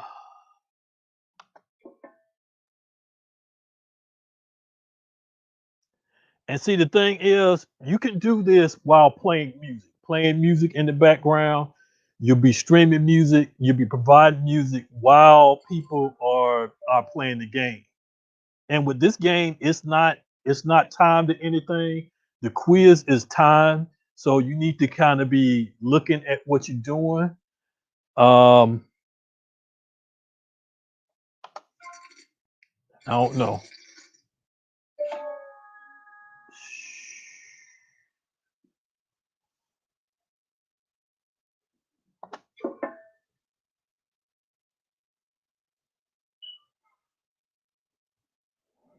All right, let's see what he's doing. I hope he ain't cheating. Let me toggle on and off to make sure he ain't cheating on me.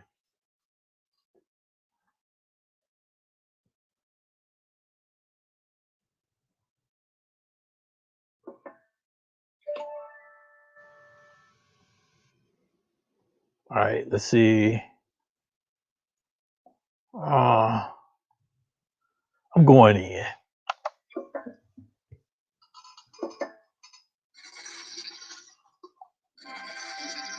Oh, okay. Okay, 3 of a kind. All right. And see, this may be my new game right here. All right. Check.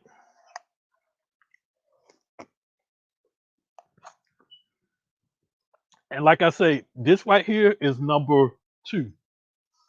When you're streaming to rooms, you don't run into any Facebook music bureaucracy type stuff or whatever. So you're streaming to it and you're not getting any copyright infringement as long as you're streaming to this domain. It's the same as if you were streaming to Zoom. And then right now you see that you're providing another source of entertainment.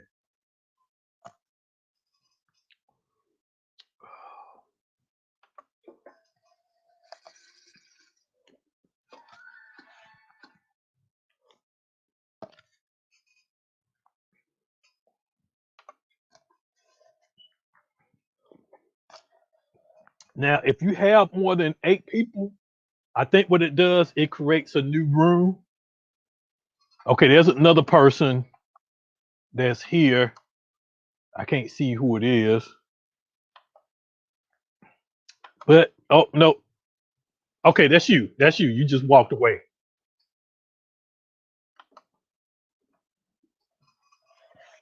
We'll just finish this hand up. Once we finish this hand, I'll stop it. I'll stop the game.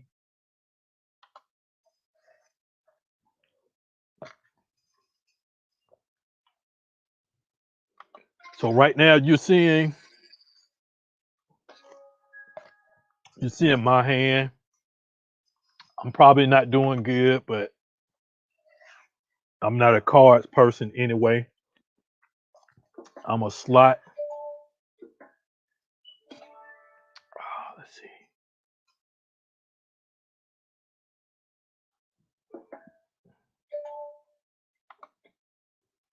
See. Let me.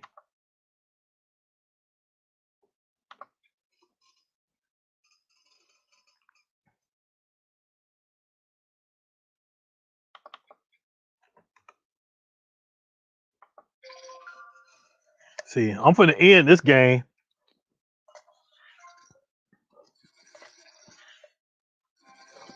Oh, he's taking my money, y'all. He taking my money. I should have never did that. All right.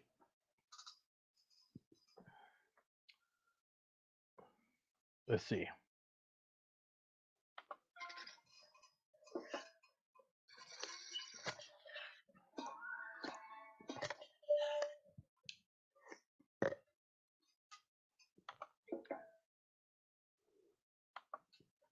I'm being hustled. I'm being hustled.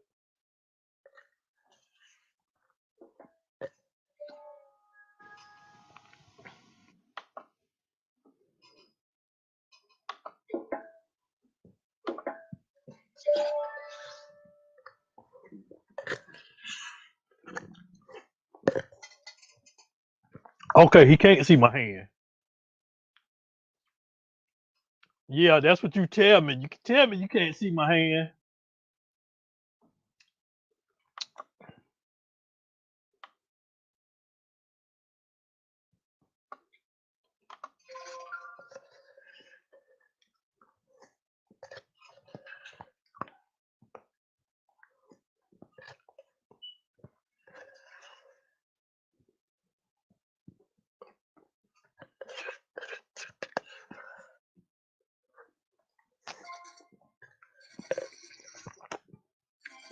Oh, I got hoodwinkle.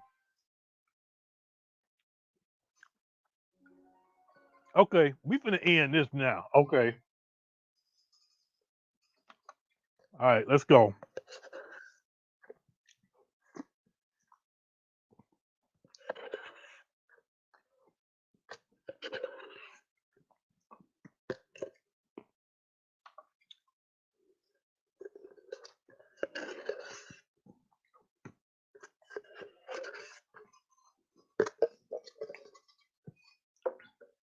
Now, let me mention some stuff that hadn't popped up on the screen that you need to know.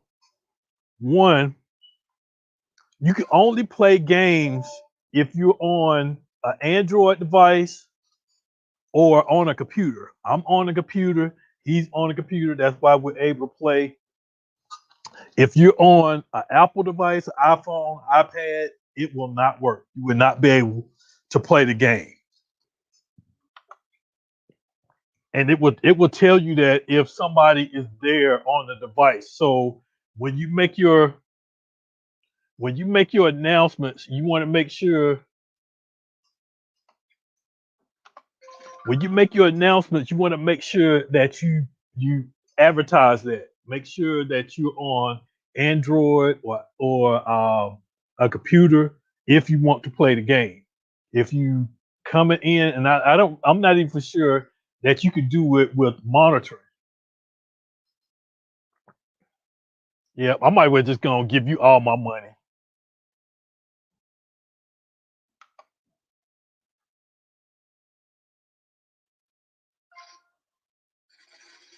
See,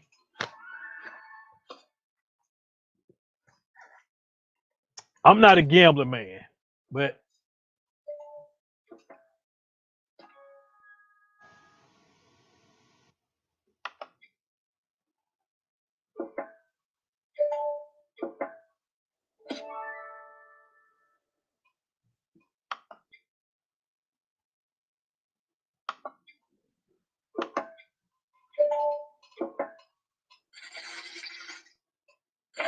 give me that. Give me that.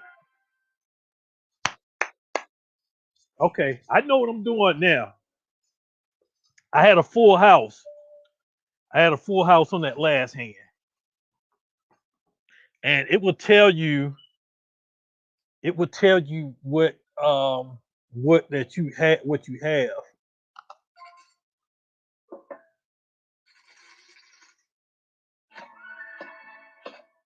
Okay.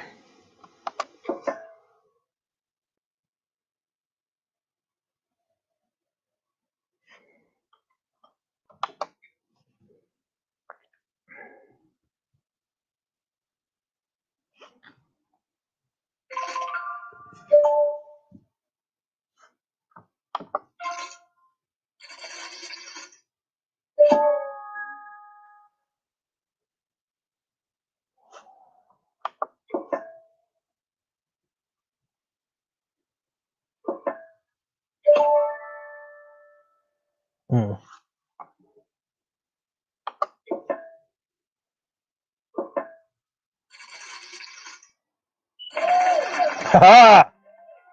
Making a comeback. All right. Let's see. Let's see. You still got most of my money. I need to get my money back.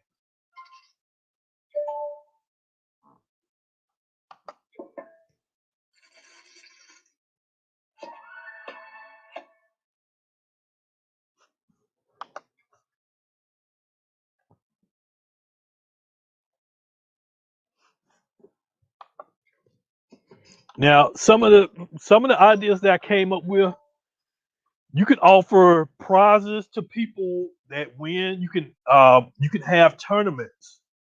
You can have tournaments with this. I mean, there's a lot of possibilities that you can do, especially with poker. You're not using actual money, so it's not any gambling. But and I'm gonna go ahead and mention number three, the monetizing part to where you can make money is that since you're restricted to allow people to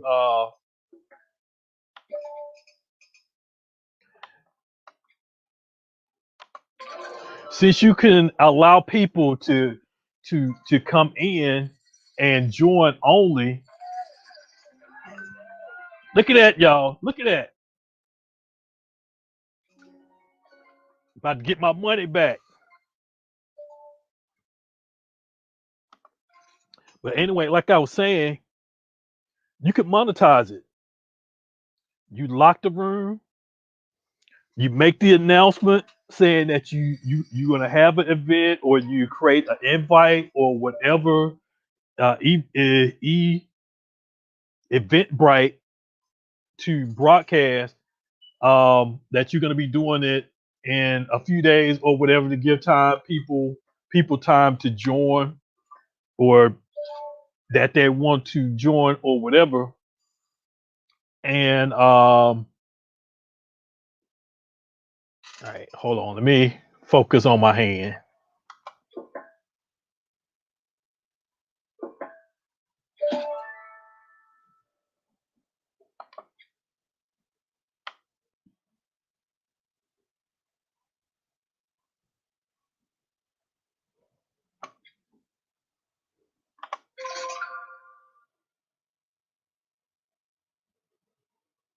Come on, man. Give up some of that money. I love it.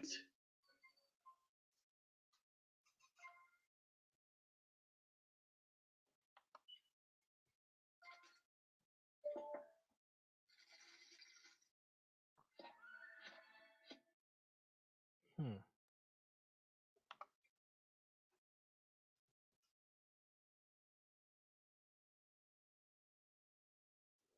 As you can see, this is kind of fun.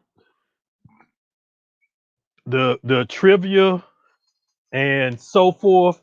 That one was fun too. Let me see if the wife wants to play.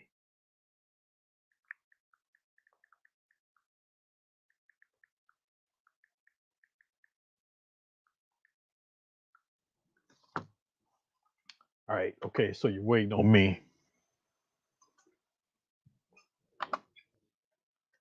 Now, anybody that wants to play, let me send the link. I'm gonna put the link in the description, and if anybody wants to join in, okay. So I'm gonna copy and right here, I just added the link to join in the room, and it's still open. I don't have it locked, so anybody can come in and get in the game. I guess when we get to a point where you can no, no, no, no, no, no.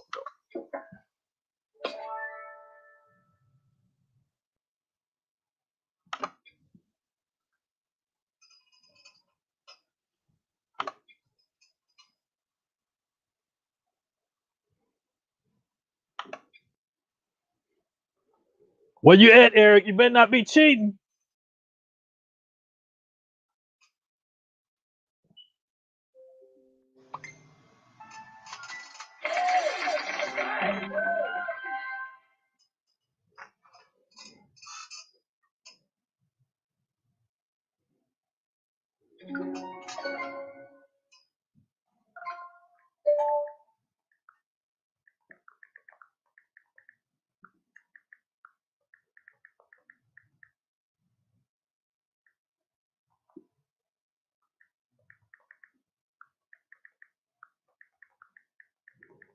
All right, let's see.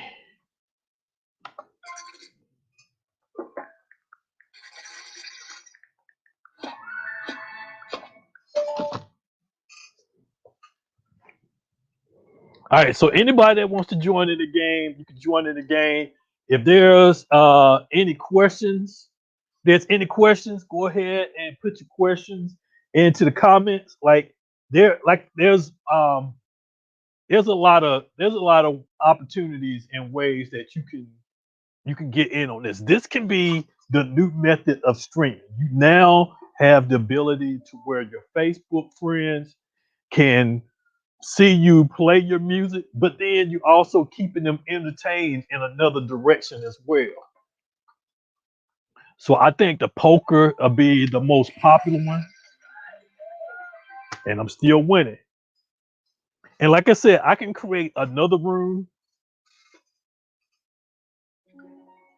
I can create another room with the quiz. I can create one with the basketball, the other games, but I think poker and the quiz will be the most popular too. So if you promote it and what you want to do, you might not want to do probably I'll probably say less than $5, but $1 to $2 to your Cash App or whatever method of payment. Even if you use a Facebook method of payment, whatever that you want people to submit the payment, they submit it to you. You see that their Cash App that is sent to you, then you go to the list and you add them on and send them an invite. And you monitor all those that paid that enter in your room.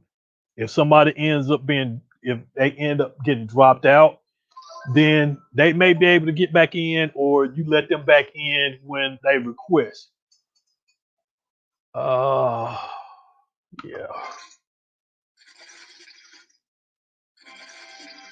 What? Okay, he trying to win his money back. He had a full house.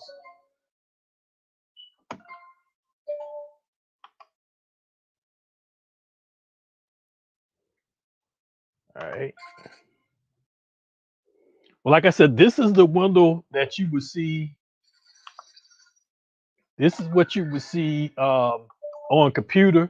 If you're on a mobile device, from what I was told, for those that were on the mobile device, the orientation of poker may be different because it's more of a landscape. So basketball may be a portrait.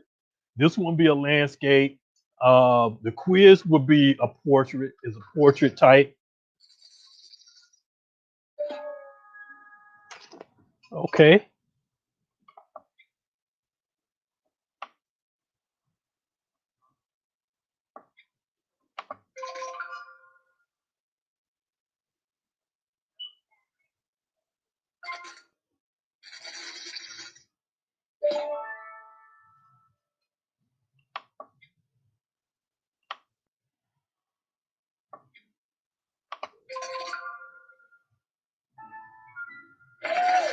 I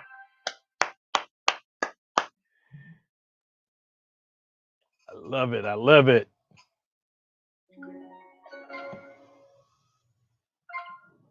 And so this. I haven't played in a while, but like I say in the beginning, you can see, like right here, you can see. So even if you don't know how to play, you can learn how to play quickly.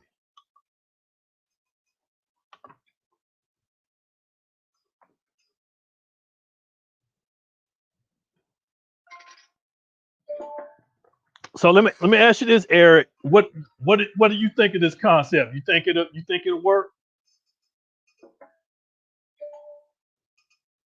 When you get a time to answer.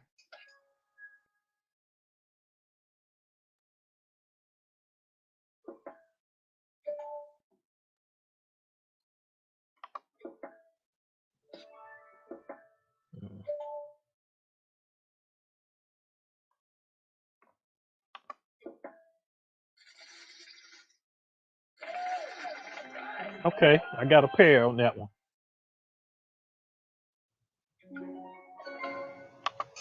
Now, what do you think before we start this next hand? What do you think about this? Let me see. Okay, got Steven here. He's applying like the idea. It has given me one that I'm similar to try out. Now, what is it, Stephen? What do you think that can be added to this, or something that I may be leaving out? I know me and you talked about it earlier, and I explained a lot to you. So, and I'm thinking, like I was telling you earlier, if they haven't found a way to monetize it yet, when they do, it's gonna be different. To where if they using a platform to where the DJs or whoever's creating the room, you're locking it, but you have to pay to lock it, or you have to pay to have it monetized or whatever through them, then they're gonna accept some type of fee or whatever in order to do it. Yeah, and then the thing is, you don't have to. You don't have to monitor. If you got 2 or 3 people here, the only thing you have to do is provide music. You're watching. You can communicate back and forth on the mic. Hey, that was a good hand, Alicia, or whatever. You just going with the vibe. It's just something that I mean, it's not anything that you can make a lot of money off of unless you're gonna have multiple rooms open and charging 5 or more per room. If people will find that suitable to pay. I mean, in the beginning, I would say start off small. As you get more people that will want to participate, then you could up. And the tournaments, when you do tournaments, you can have people that, and I'm coming up with more ideas as I'm talking. You can start off with doing rooms, and then as people win, you put them down on the list and say, okay, you just won, you just cleared out this whole table. We got you down for the tournament coming up in 2 weeks. The tournament would be $10 to join in. And then at that point, if you're charging that much, then you want to offer some type of prize, whether it's like a $25 Amazon gift card or something like that. Offer people something to where they're getting their value out of it. And then they're gonna come and check you out a lot more. So you basically have to get the gears turning with the method that you want to use. Stephen, if you want to join in, the link that I just sent right here, you can join in on the game. I'm trying to get my money back from Eric. I may get it back. I may not get it back. I don't know if he's watching me when I post the hands. Hopefully he's not cheating because he keeps disappearing from the computer.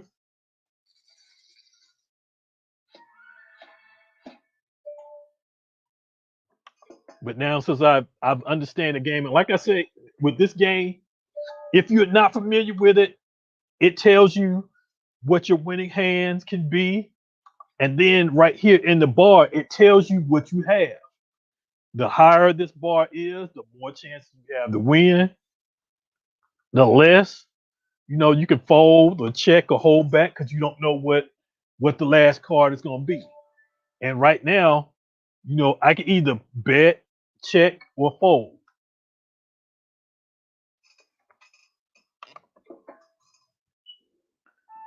And if you want to end the game real quick, just up the ante. Just do high bets. Like I can take the chance and try to drain him out for everything. I can go ahead and call and or I can hit raise and I can make it.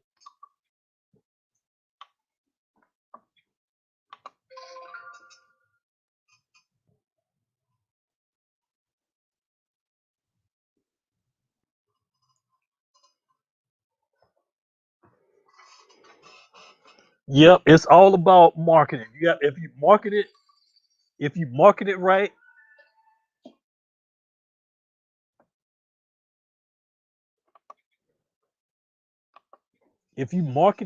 then yeah, you can be able. And I know some people that will see this and be like, "Man, we got to implement this.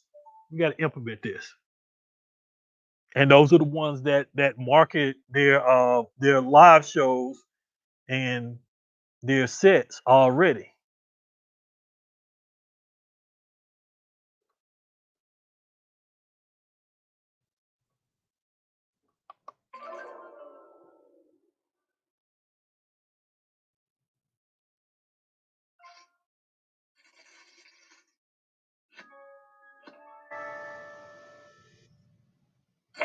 Ah!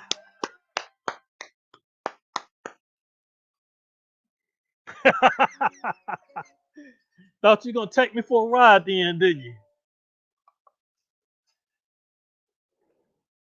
All right, let's see if we can go ahead. I'm up on them on this one. Let's go ahead. Let's go ahead and play some. Let's go ahead and play some real game.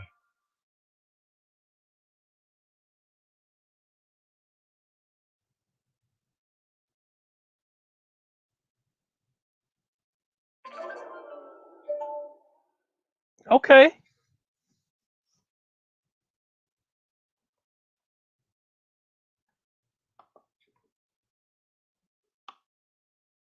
Okay. Let's.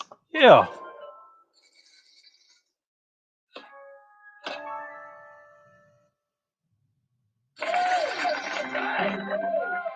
Game over.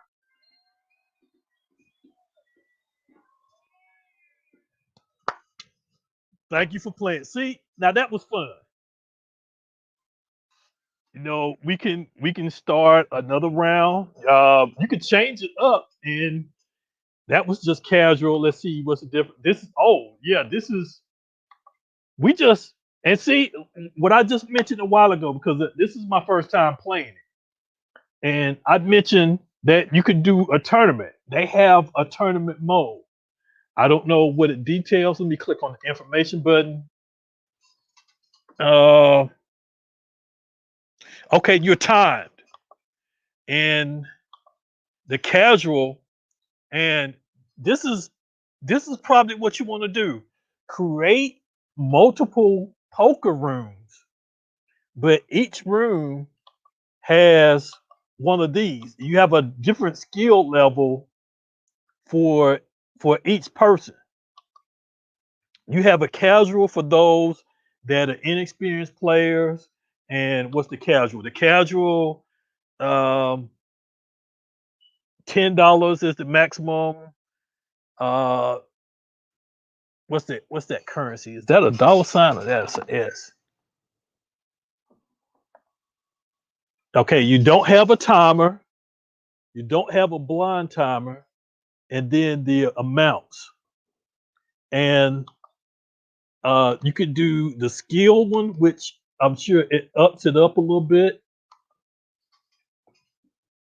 Yo, what's up? I just robbed him. I just robbed him blind. He was beating me in the beginning, and I'm like, okay, I'm gonna figure this out. I haven't played in a while. I'm gonna figure this out, and I'm gonna get you. So, what's your thoughts? I know I told you about it earlier, but see, when you add music in here, it's a whole different entity. And then, like I've been telling people, if you want to stream to Facebook, this is what you need to do. Now, this is giving you an opportunity to not only to keep people engaged, but it also gives them something to do. Gives them something to physically to keep them there instead of just sitting it down and walking off. Right. And that's what I've been preaching for months is engagement. Mm-hmm. Because that's the key. A lot of people are wonder why, they get people that will come in and they'll I'm playing double duty, I'm messing with OBS. Okay. I'm just opening it back up, looking at some stuff. Go ahead. Yeah. But they'll come in and they'll set up a stream and wonder why people are ducking their heads in and out, and they're not really getting people to stick around in their streams for very long. And I mean, there's just in general going to be people that want to do that. But a big part of it is engagement and getting people to lock in. Like I did something on the fly last week, just randomly. I did it one time as a joke and ended up doing it for the whole rest of the set, where I had two songs by the same artist that would fit with what I was playing, and I was deciding between the two. And so I asked the chat. I was like, y'all want to pick the next song? But as I tell you the artists is, and I won't tell you what the songs are, it's gonna be a surprise. Put ones and two in the chat to choose which song, whichever one gets the most votes. is a song that I play. And then I'll let you know what song you didn't choose was, so you know what you missed.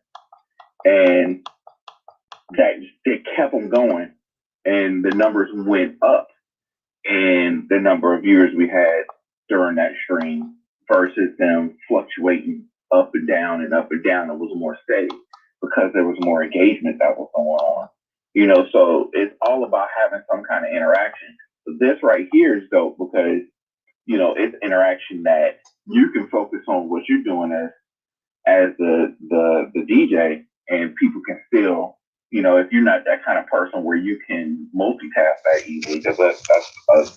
I mean, we're multitasking enough as DJs, listening to multiple songs, and picking other songs all at the same time, you know, and making sure all the equipment and everything is going. So, you know, for some people that might be already that they're dealing with, maintaining that interaction with the audience might be one more thing that they don't really have the freedom to actually really do as much as they probably would like to or need to. So this is something that can kind of add to that, you know, have some kind of interactivity that the audience has.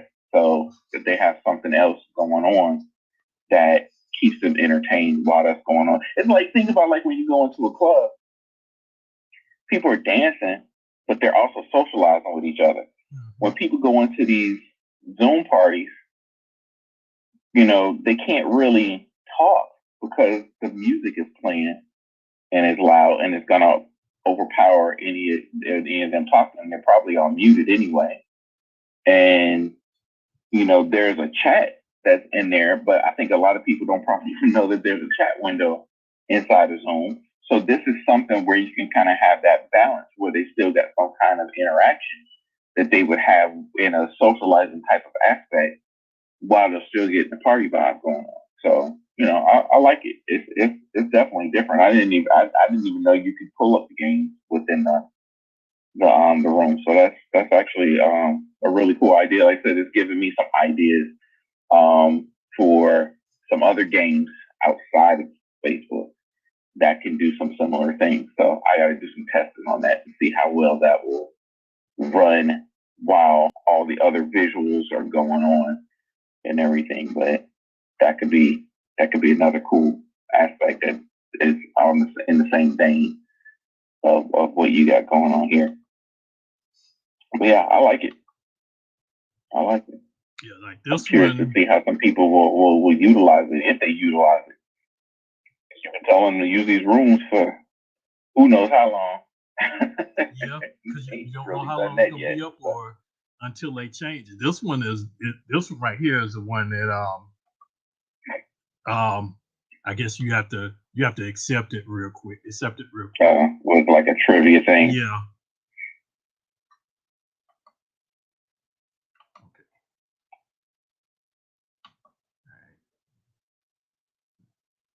And it's timed, so you have to be on it in order to see, because that bar at the bottom, and you select the topic, and then if you don't choose the same, it'll randomly choose one. Mm-hmm. Let's see. Let's see. This I'm about to guess. I'm guessing. I know I'm wrong, but okay. I guess right. Yeah, that was my other thought.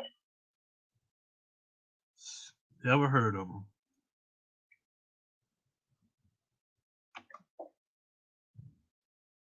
Oh, we're doing some good guessing today.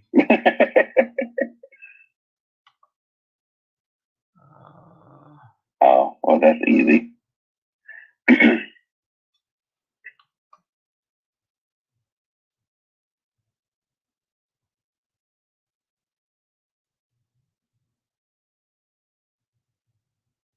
And see, with this, if you have somebody that, like, say for instance, if you have somebody that's not playing, they will show up as a viewer. So if you're actually playing music, so like Eric just popped in. Yeah, if you just doing music, you'll be in the game, but you won't be an actively playing person. Mm-hmm.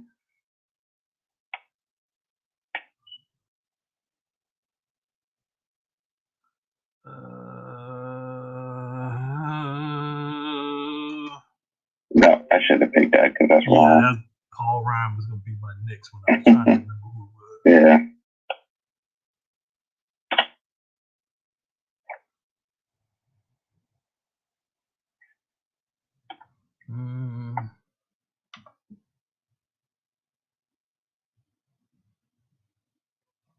My wife, she blows me out in this game, so I know she'll come on and play if I tell her that I'm playing.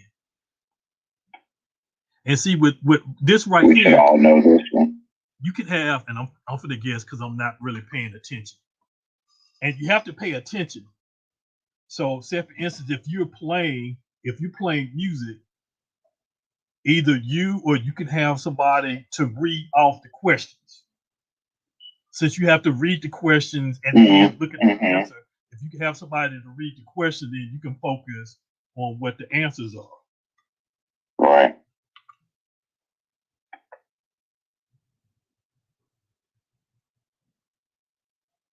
And I think over time they're gonna add more games.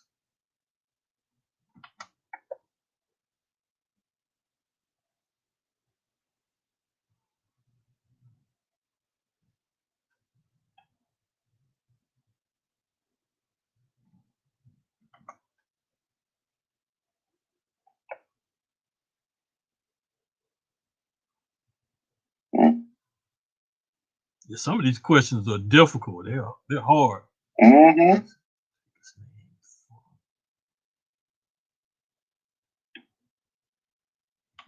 That's a little obvious.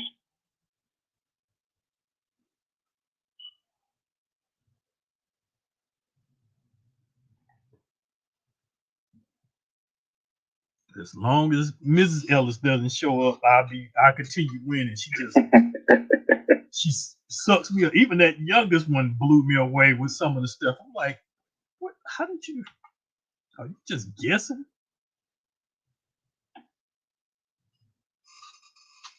Yep, you can add. Sometimes that's how it be in these trivia games.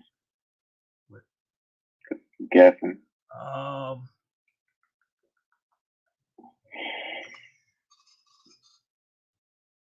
Yeah, because you're timed, and and you can't change the time limit. Like with the poker, you can, once you move into custom and the tournament.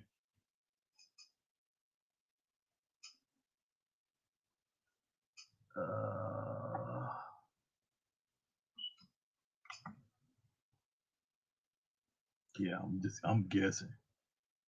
But what you were saying, Eric, you was asking, can you hook OBS? Yep, I'm streaming. My OBS is coming from I'm doing OBS with the virtual cam. Oh, I wasn't paying attention, so I'm definitely. Oh, I did guess right on that. Yeah, I should have. That was my first thought, and I second guessed myself. But yeah, in a lot of these games, you could have up to 50 people. So imagine if you got this game, and nobody's not. You can't see each other's answers. The only thing you see is the results at the end when everybody picks, when everybody has completed. Oh, why'd I choose geograph? Okay, good.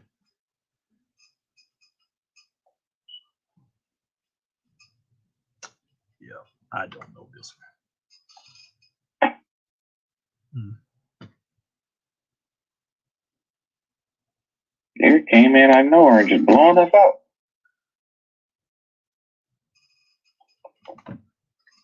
I know you know this one. I know both of y'all know this one. Yeah. Everybody should.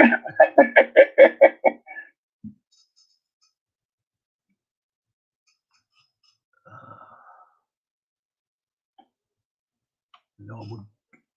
Oh yeah, yeah. I didn't even look at the year. It was one of the two. Oh, I didn't even finish reading it. I just saw who was credited.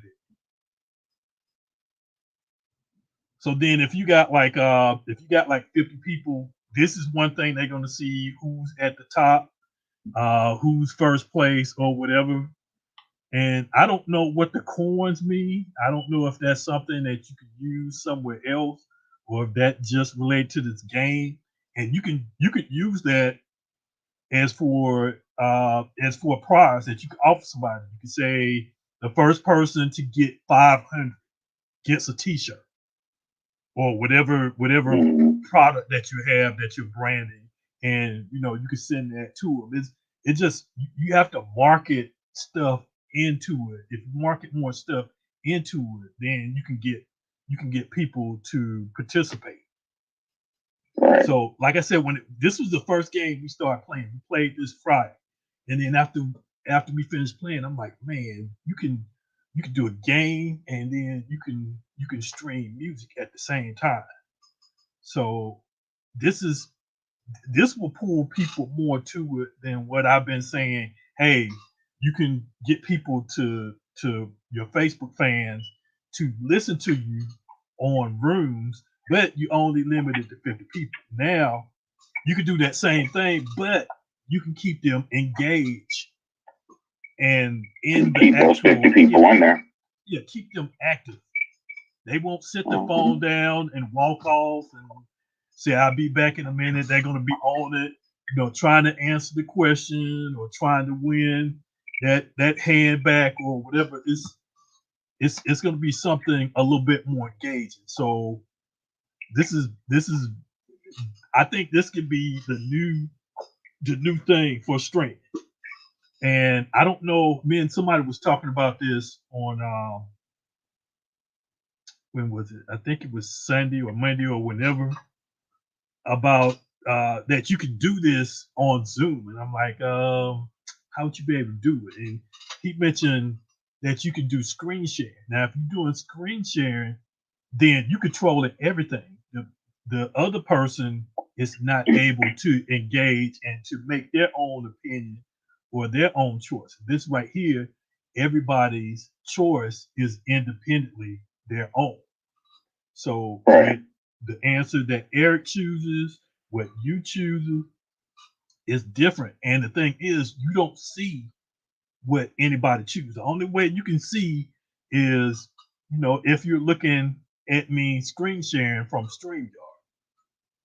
And I thought Eric was cheating in the poker when I was showing my hand. And every time he disappeared from the computer, I would turn it off because I thought he was looking at my hand. But then after I started beating him, I'm like, okay, he's not looking at it. Either he's trying to let me win. I don't know what he's doing, but we figured out I get my money back. He took me on the ride at first, but this is all fun. Everybody that's been playing it so far likes it. I don't know if it's something that'll probably bore people out, but I think the poker part with people playing cards, if they come out with other different games, like I said, the poker and the quiz trivia is one that I think people will gravitate. And like I said with the and let me close out this one. And like I was telling Eric, or what I had mentioned, you could do a tournament, and I didn't even know they had a tournament in there. And with the tournament, you can change the times. It's time, not like what we were doing to where we could just sit and just wait till somebody finally makes a decision. But with the other choices that you have 10 seconds or up to a minute to make your decision. So you're basically pressuring people, and then you can ante up the pot a little bit more. I think when I checked, I went to custom to see what was the highest dollar amount that you start at a table. I think you can do 1 million. You can start at 1 million and then go from there. So you can change it, and what I would say, create different rooms based on skill level. Have one that had the game that we was playing for beginners, and then work it up to a tournament, and then with the tournament offer a little bit more. Of course, with the beginners, you could just have that completely open. Just anybody come and join, they come and play or whatever. But as you start making them more advanced, okay, if you want to get into the advanced one, that's going to be $2 to get into. If you want to get into the tournament, it's going to be $10. But the winner of the tournament wins a $25 Amazon gift card. So, like I said, it's all about how you market it. And the more I think about it, my gears start turning, and I'm coming up with more ideas. So I don't know. This might be something. If anybody else doesn't do it, I might start doing it. I mean, it ain't nothing where you can get like rich, but if you're trying to promote your brand a little bit more during the pandemic, this is a way to get it out there. This is a way to do something different. And at this time last year, that's what we were doing. Everybody was transitioning to doing something that they probably never had done before. So 2021, this is a way to not only take what started last year, but to evolve off of it and make it a little bit more, because this is not going to go away anytime soon. Even though they have the vaccine or whatever, and we don't know how that's working out, because some people want to take it, some people don't want to take it, and everybody's not going to gravitate to it. So we got this pandemic. I would say at least up to the fourth quarter of this year is where we're going to be. And if those numbers don't go down on the deaths and people that are being infected and stuff like that, then we're going to carry over into 2022. Right. And I mean, they're going up right now. So yeah.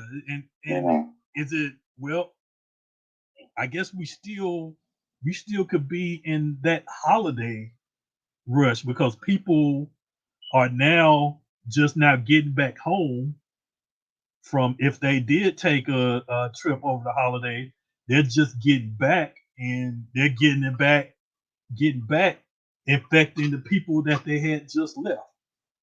Yeah, no, it's absolutely, due to the holiday season and people not, not staying at home, like everybody was told to, and they went traveling or went and visited family or whatever.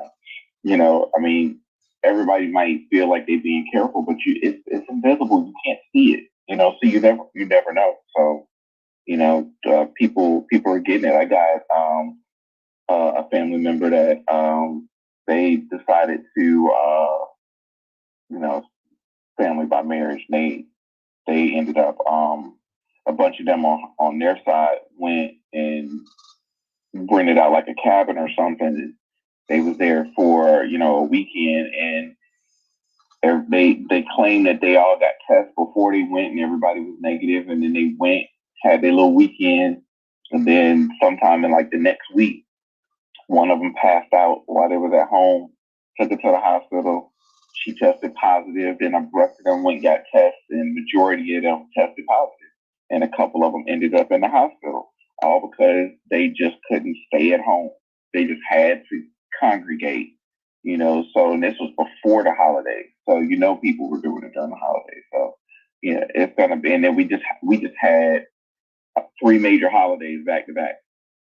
So, you're gonna have that spike that's gonna come just from that alone. Have a little spike from New Year's too, because people went out. Yeah. People went out on New Year's, and when I saw the people that were string, I mean, it wasn't New Year's like it was last year, where it was packed. But I saw people that were, and I was looking. I'm like, nope, no mask. I thought that was a mask. You just looking and see that nobody wasn't wearing a mask other than the person that was teaching.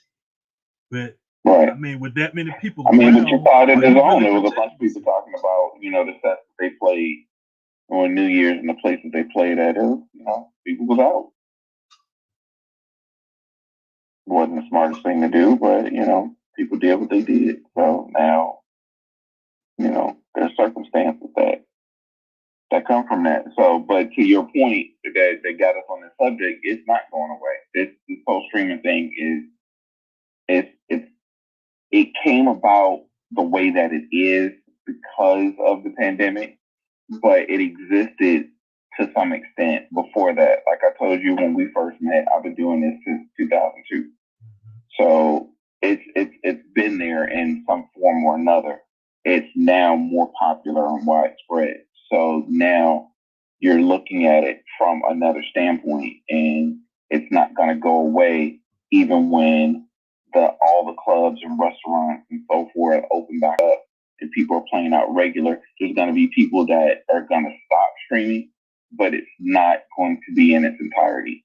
It's still going to exist in some capacity. There's still going to be people. I know people that stuff that we've done, they have messaged us and told us how much they appreciate what we've been doing, because for years they haven't been able to come out to the venues that we play at because of one reason or another. They've, got older, have kids, responsibilities. They got to work those next days. They can't get out. They move further away.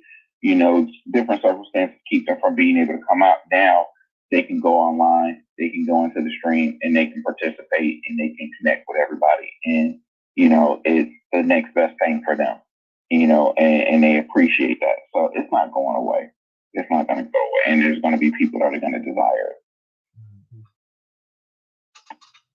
The thing is, are you going to be able to be able to evolve off of it and be able to find new ways? Because it's going to start to change. Like last year around this time, it was just started. Now it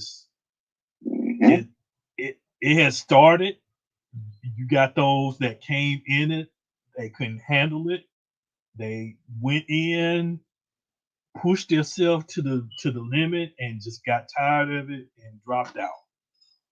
Because remember how it was 8 months ago? Everybody and their mama was streaming. It was like every other post.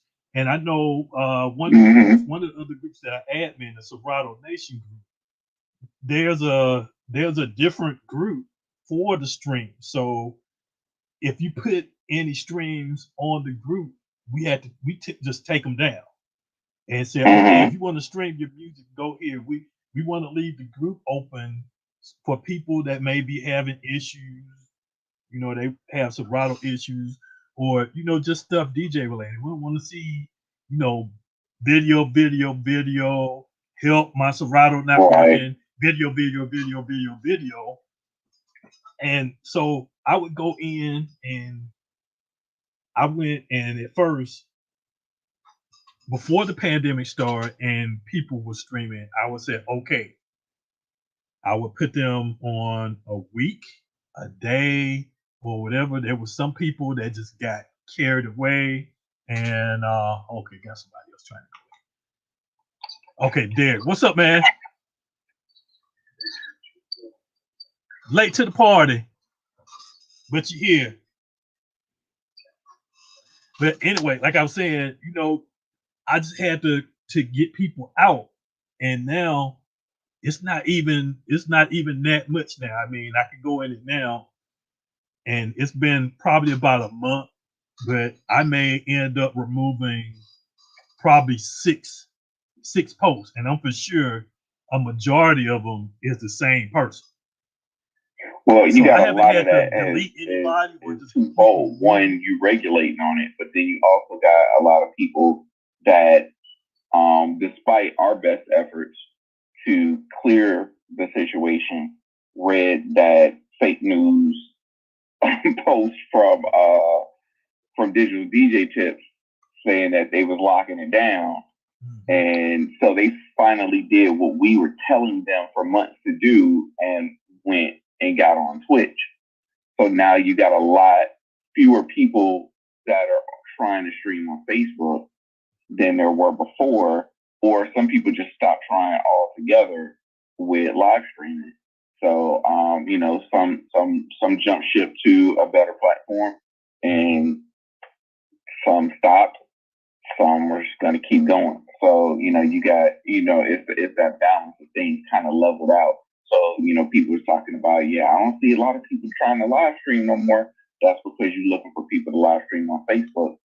People ain't really doing that no more, because they got tired of getting shut down. They got tired of getting muted, and they got frustrated because they just wouldn't realize that wasn't the platform that they needed to be on, and either they just gave up or they went somewhere else. Yeah. So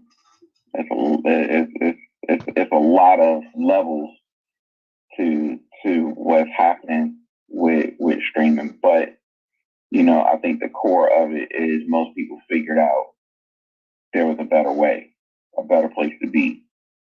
So, and I hope people are finding better solutions, now that they freaked out enough or find out that there's better solutions, but it's definitely quiet on the Facebook front, but I think there's still some people that desire to be there, which is, why I understand, your efforts and to try to explain this to people to get them to understand that, if you still want to do it, there is an option.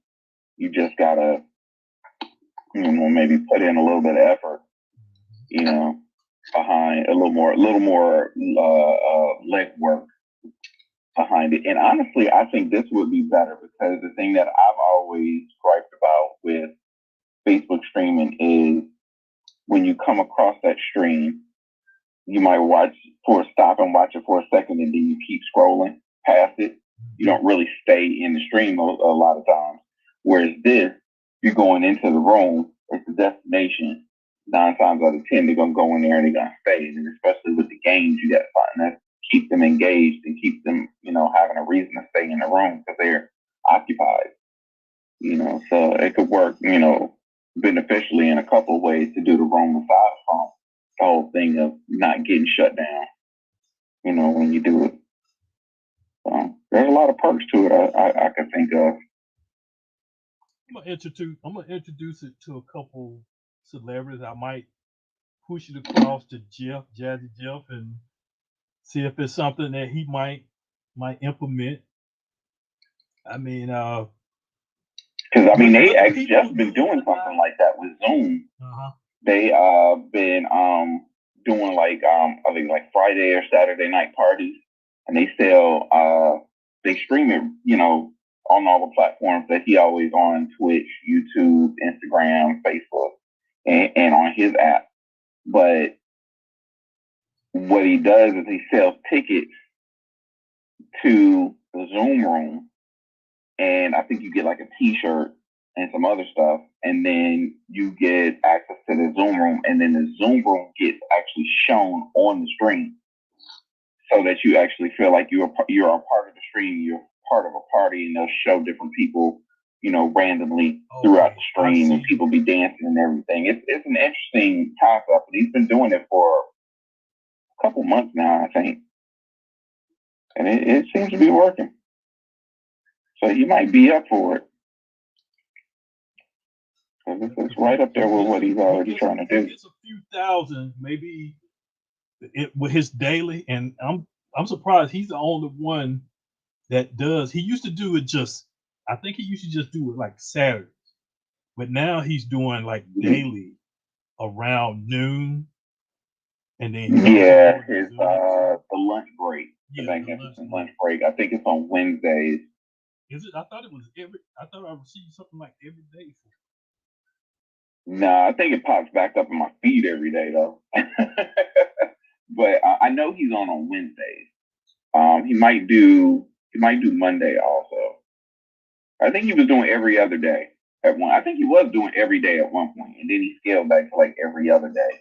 But I know he's on Wednesdays because I see those pop up, and then he does the Friday and the Friday night party, and then he does a Saturday afternoon. Saturday at 3.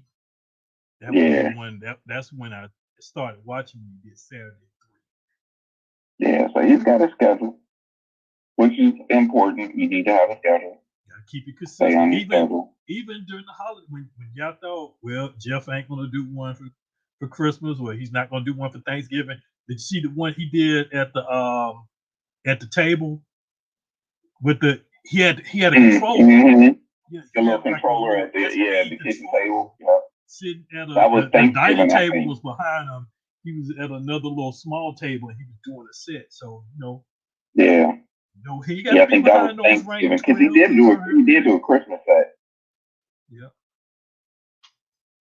Yeah, because he played all Christmas music. So, Mr. Derek, what's up with you? Haven't seen you in a while. Yeah, man, been busy. Everything good on my end though. You still in Alabama, or wait, you was moving to North Carolina, was it, or South Carolina? Yeah, and I'm still in Alabama for right now. Probably by the summer I should be gone. Okay. So I don't know if you just tuned in. What do you think of this idea? What's your take on it? I just tuned in. I was just trying to catch what I missed on just that quick.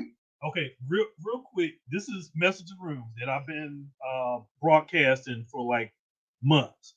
Now, just recently, I tried the games feature. Let's go back to the poker. That one wasn't time, so we can, even if you don't want to play it, just now everybody has to accept whoever's in the room. Just like right now, it's saying nudge Steven for he has to accept the quiz, which we're leaving the quiz, and I'm gonna go back to the poker. We're kind of out of the quiz. Okay, yeah, go out of that one. And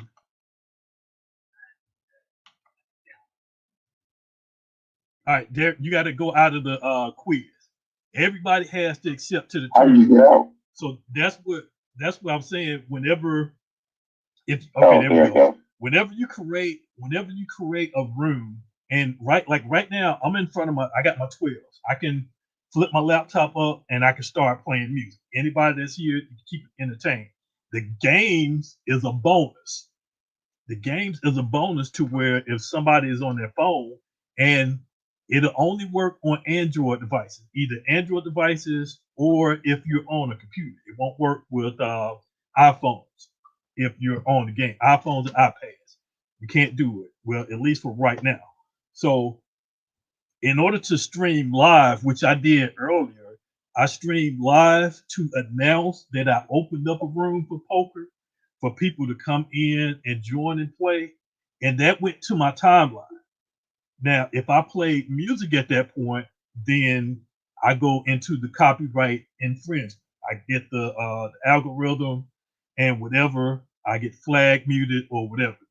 I've done that before, and that's where that happened right there. So as long as you go in, you do something with not music, but by advertising what you're about to do, then you're good. Your room is still open, just like this room is still open. Your room is still open. You can advertise to Facebook. As long as you don't play any music, you're good. You have both open at the same time. Then I shut off my live, go back to my room. Of course, I lock the room not to allow anybody to come in so I can set up. I would if I'm having it to where I have the room locked and you're coming in based on, if you're monetizing it to where people are paying to get in. Once I receive your $1, $2, $5, $10 in Cash App, then I send you an invite. I, I, I have you to join the room. So you can do it that way to where you can make money off of it, or you can just have it open. I would say in the beginning, have it open freely for everybody so they can come in and experience. When you're doing something like let's go ahead and open the poker.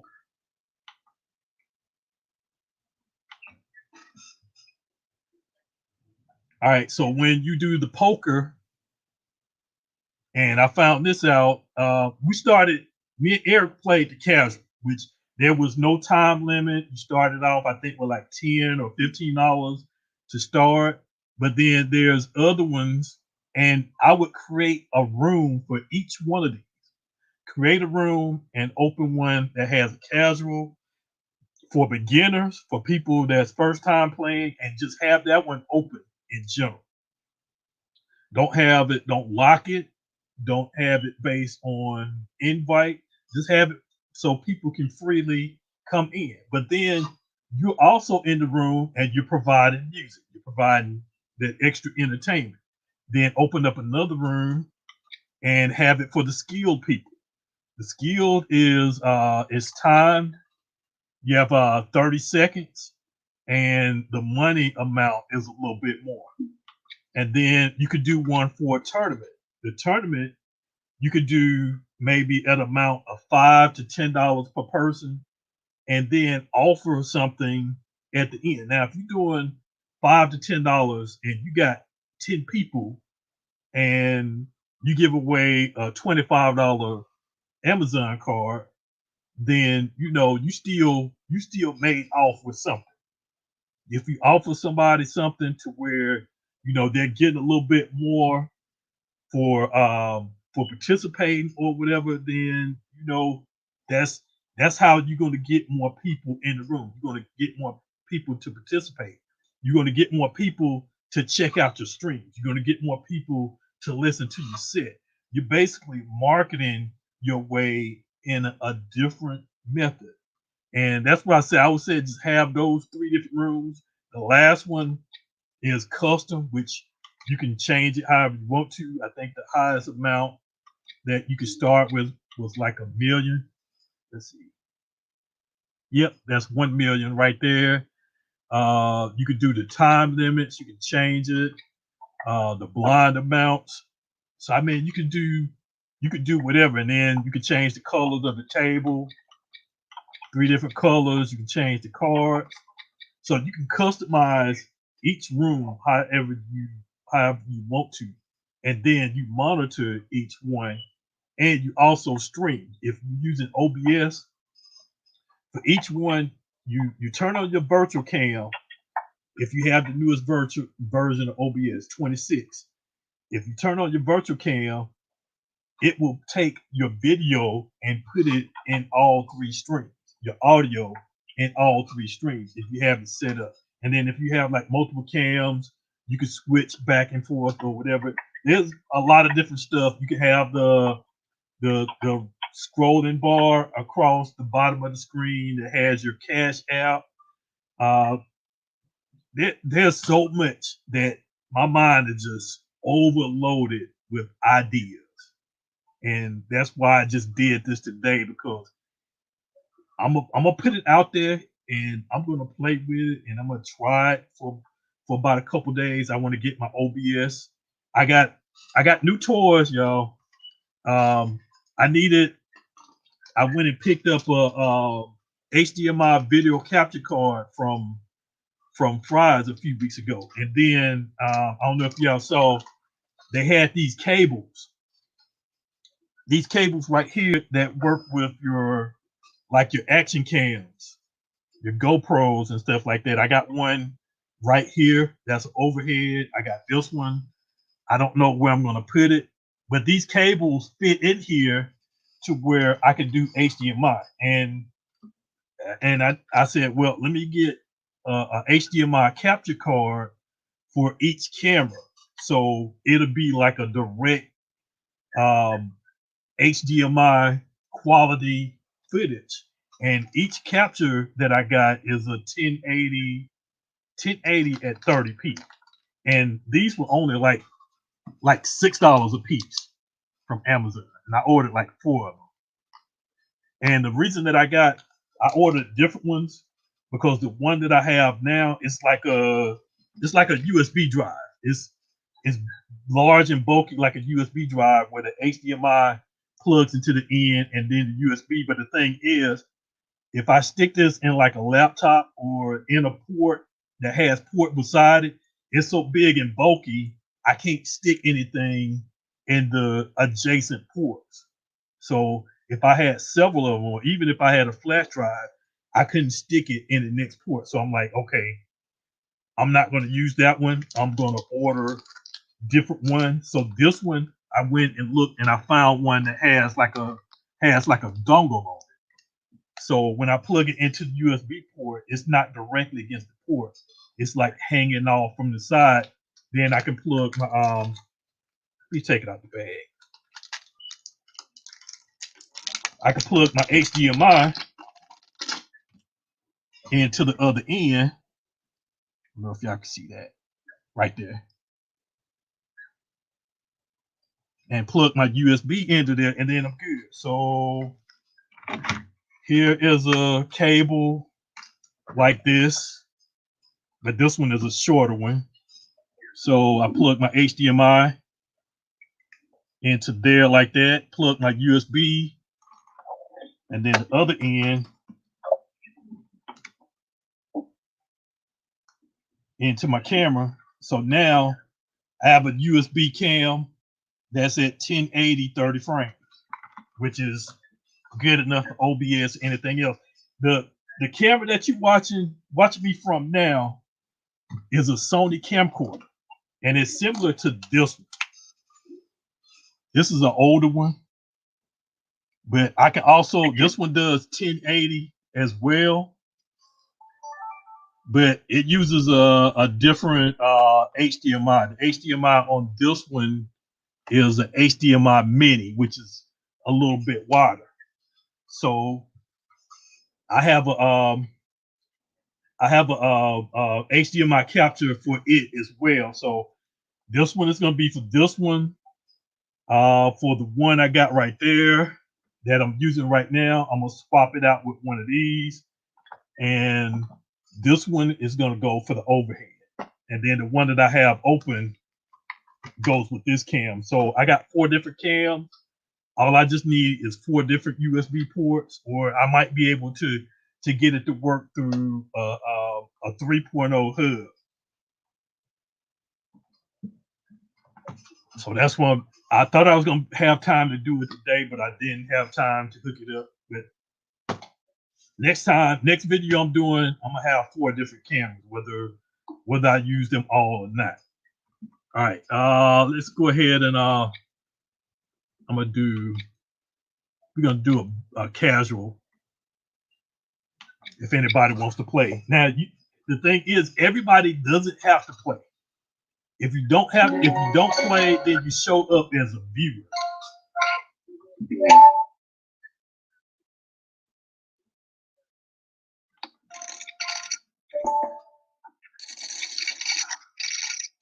So like I said, if you play music and people Or are am I holding up playing, the I guess I'm not holding it up if I join. then this is providing entertainment. Now, whether you want to have people unmuted so they can conversate back and forth while they're playing, you possibly can, but then the music and stuff may not be heard, or you may need to turn the music up to where up or down to where it's suited. But then that's up to you. But you would have a room like this for beginners, because I think if you go to the advanced room, it's not going to have that bar over there that's showing you what your progress is.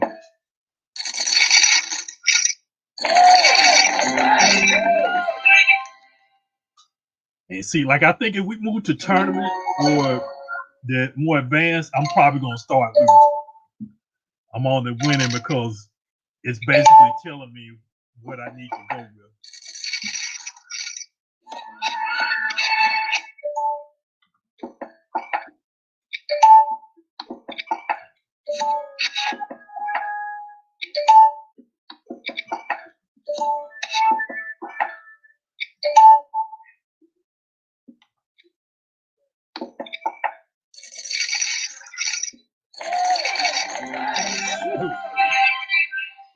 Hope I'm not winning because I'm the host.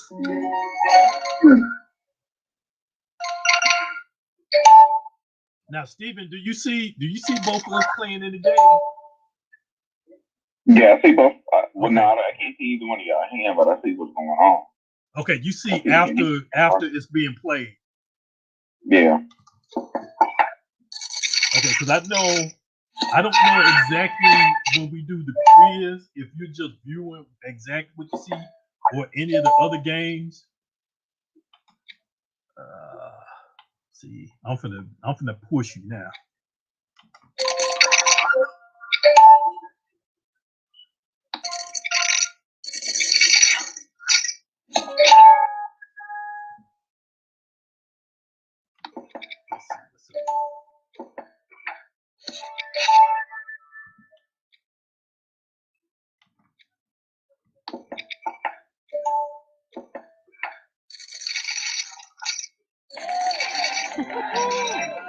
Wipe them out, wipe them out.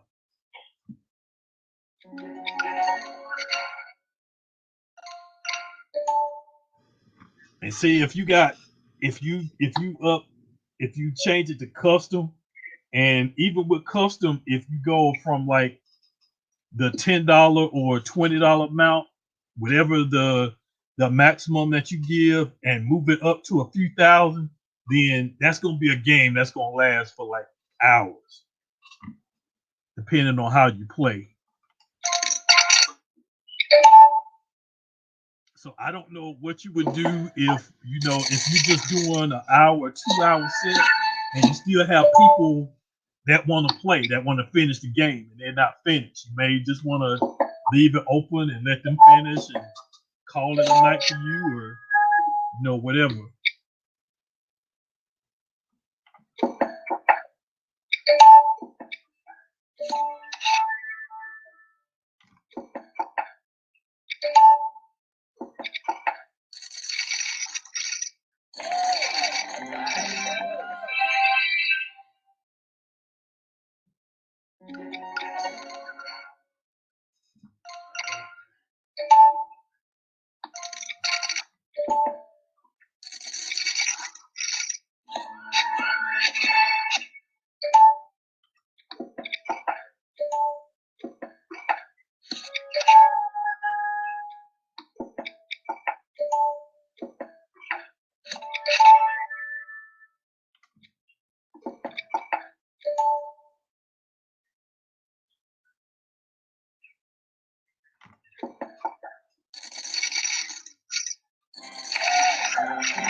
Full house.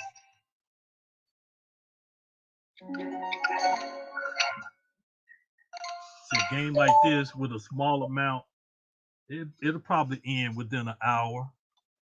But you start adding a big amount, and depending on how much people bet, like right now we're betting pennies.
What? Okay. And that's how you end the game.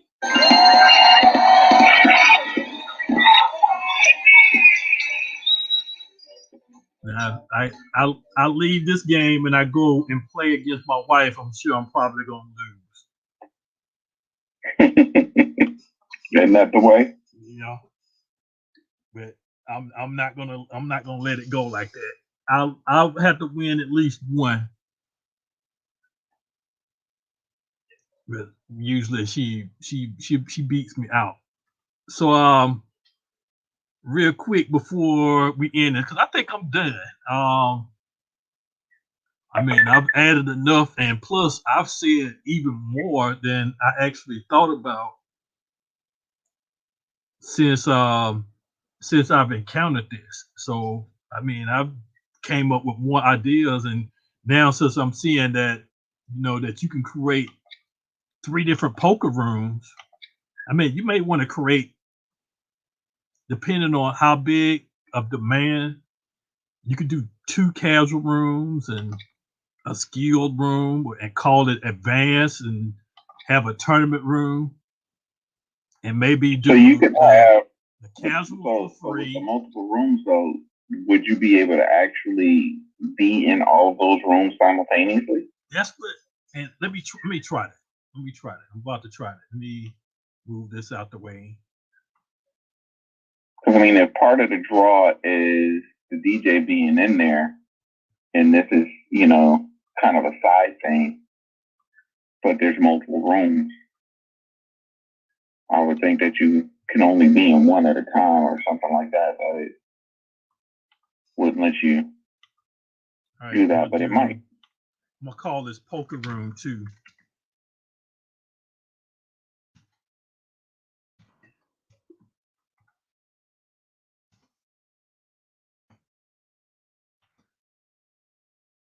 All right. Leave it open.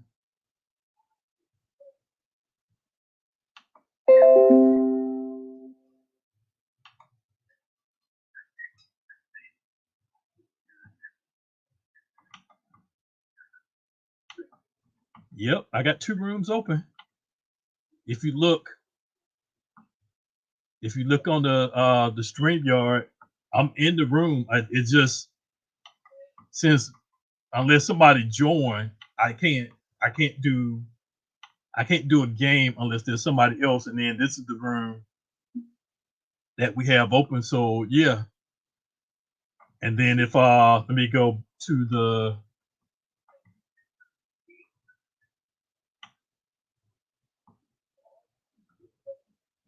and I tell you what, let me do screen share in this since y'all are here.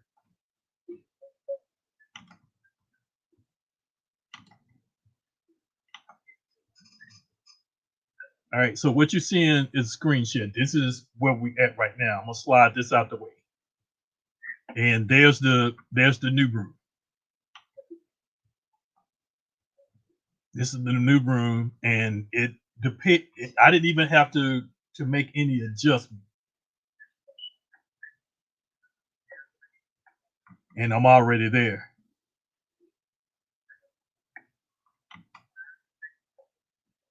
Let me do, if one of y'all, I think Steven, you just. Yeah, I was trying to see if it'll let me come out of the room, but I opens up let me add the stream on another. I'm adding it to the chat. That is the link right there. And see, whenever you receive something in the chat, it'll show up. I guess it'll show up to you as a notification, depending on what you're on. If you're on a computer, you'll see it on the. Okay, I got somebody trying to join in one of the rooms. Yeah, it came in the messenger.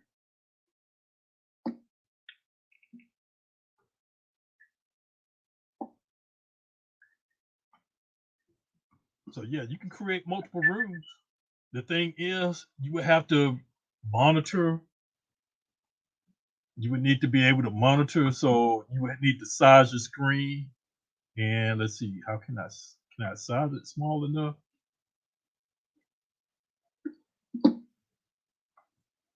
Yeah, either you would need to size it or be able to layer it or be able to switch back and forth between screens to see what's going on, which I don't think there's much more.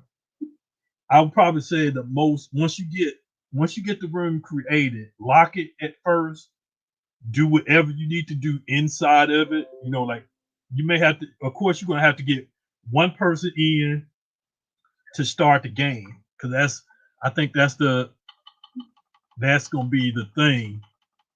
Get one person in to start the game, to set the game up. And then, of course, they would have to accept. And then At that point, you unlock the room to the public, or if you have people that's paid that sent the Cash App amount, then you start sending them the invite that you receive their payment and they can come in and join in.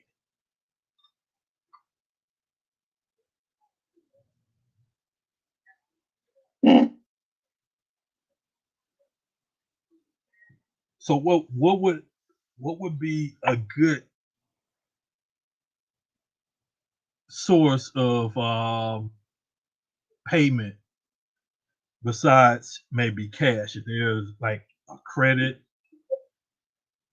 of something that you might be able to work out with somebody. I know Bitcoins would probably definitely be out the question.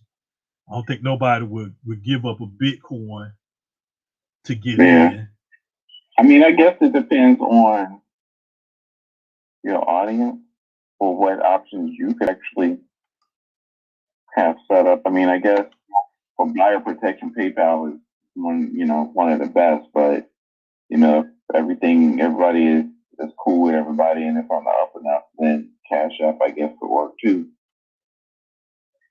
Yeah, I was thinking Cash App would be the Or primary. Venmo, Now, or has any of y'all ever used the Facebook Pay method?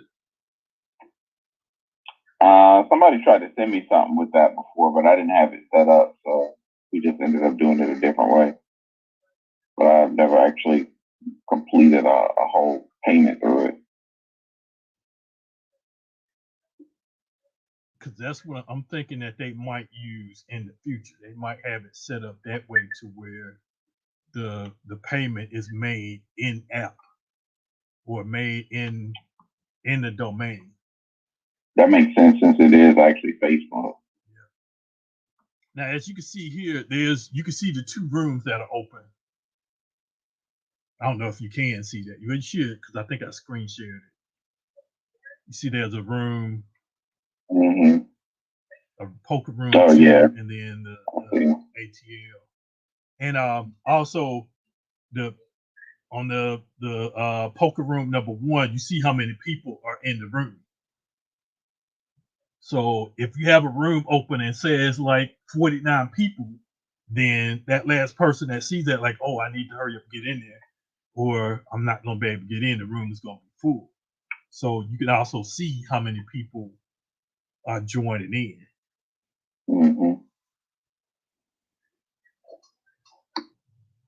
But yeah, I think this is something, as soon as I get my music worked out on what I'm going to play, I might just do light instrumental or maybe jazz or whatever, and then break it out and see how many people want to come in or whatever. But like I said, the That could actually be a good vibe, especially for like if they're playing poker in there.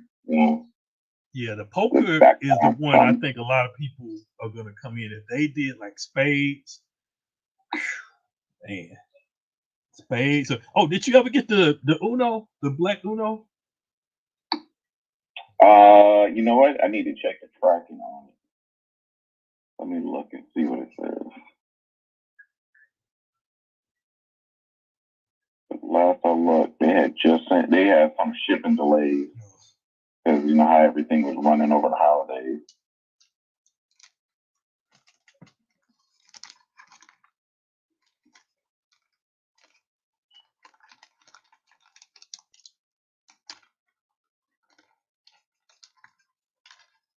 Yeah, so this is my last idea. Either people accept it, or you know what, they don't. It doesn't matter. I shared it. Hopefully it was delivered today, but I doubt that. I didn't see it. Did you got a photo? Was it was from Amazon? No, it went through DHL to USPS. So last time I had that happen, it said it was delivered that day and it came the next day. Or that they delivered to USPS and then they still got to deliver it, something like that. So it definitely wasn't in the mail today. So probably tomorrow. All right, But guys. yeah, we've been playing the Uno flip though. That's that's that's stupid fun. That's probably the most fun I have playing Uno in a long time. So how does that work? That's the one with the double sided cards. Yeah, exactly. Yeah, my daughter made my wife draw 15. You're grounded. You're grounded. Yeah, it gets ugly. It definitely, the game takes a little bit longer than because like we all play until it's, one person loses. So one person get out, we keep going until Oh, okay. everybody's out. So yeah, it takes longer. But when the kids got done, me and the wife went at it because me and her talk a lot of trash when we playing. So the right way to play. So me and her played just one on one, and it actually went a lot faster with just me and her playing. But I was being real aggressive with the way I was playing, and I was talking so much crap to her. She actually almost won. She had Uno, but she was talking. She was trying to talk crap back and didn't think about that. She just put down a card and got Uno and didn't say it. And I was expecting her to do that, and I called her on it, so she had to draw her too. So that kept her in, and I ended up winning. Minor technicality. Yeah, yeah, we get aggressive with it, but yeah, flip is a whole lot of fun, and it's like $5 at Walmart.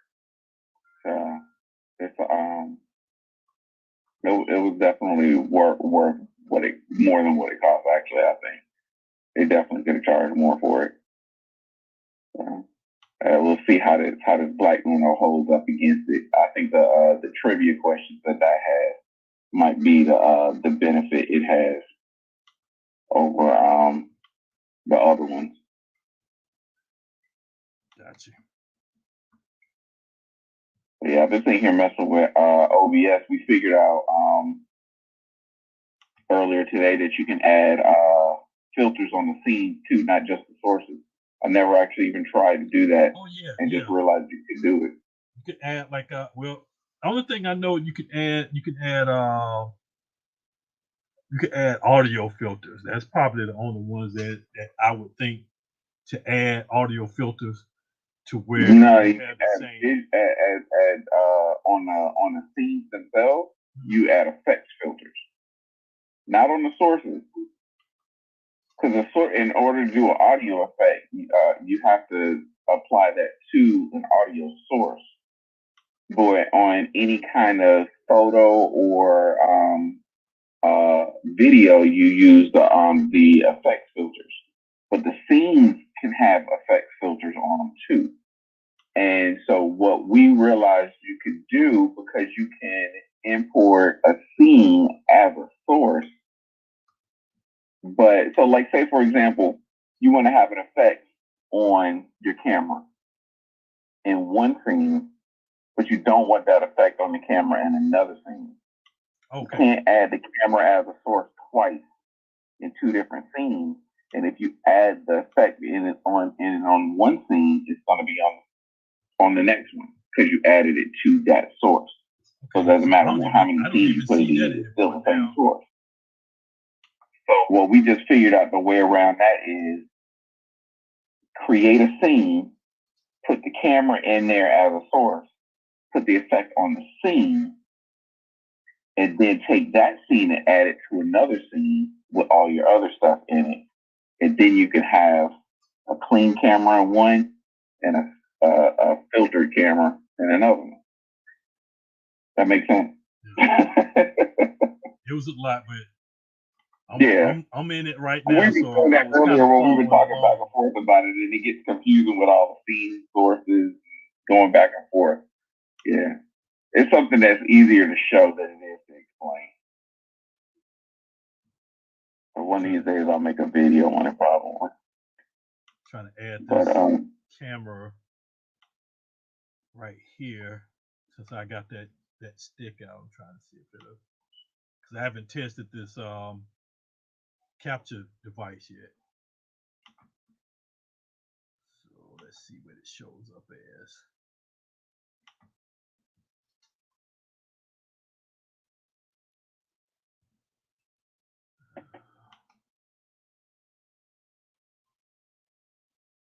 How do you think it detected?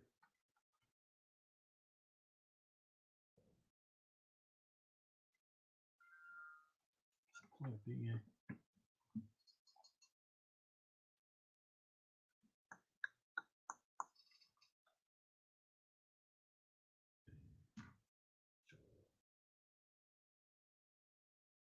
Might need to plug it into a different USB port. I didn't even hear the sound for the USB.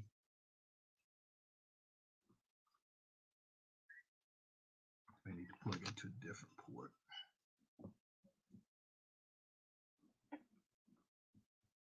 Nope.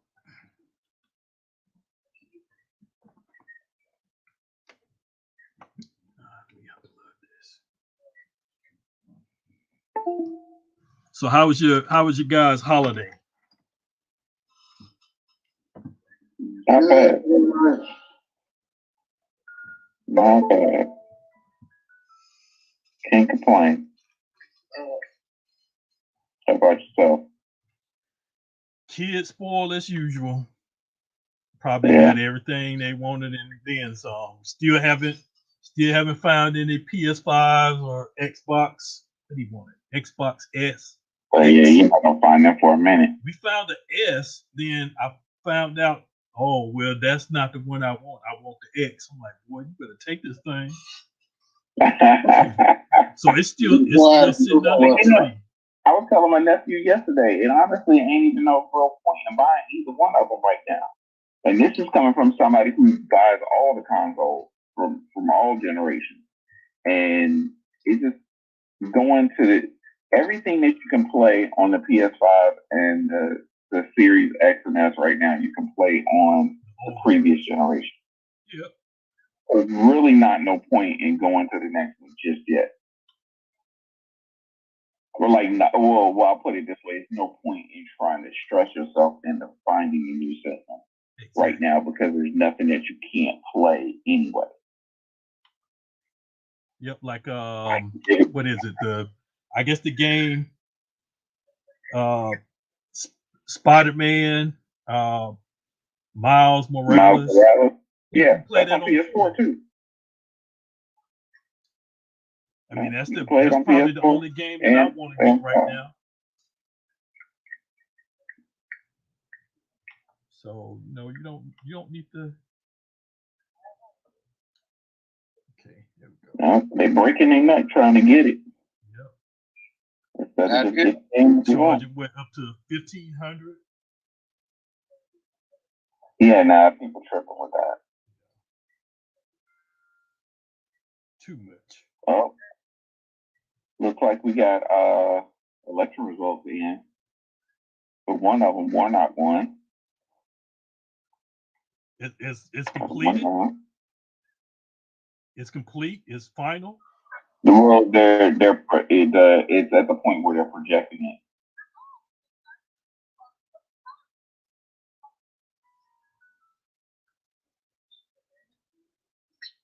What box is?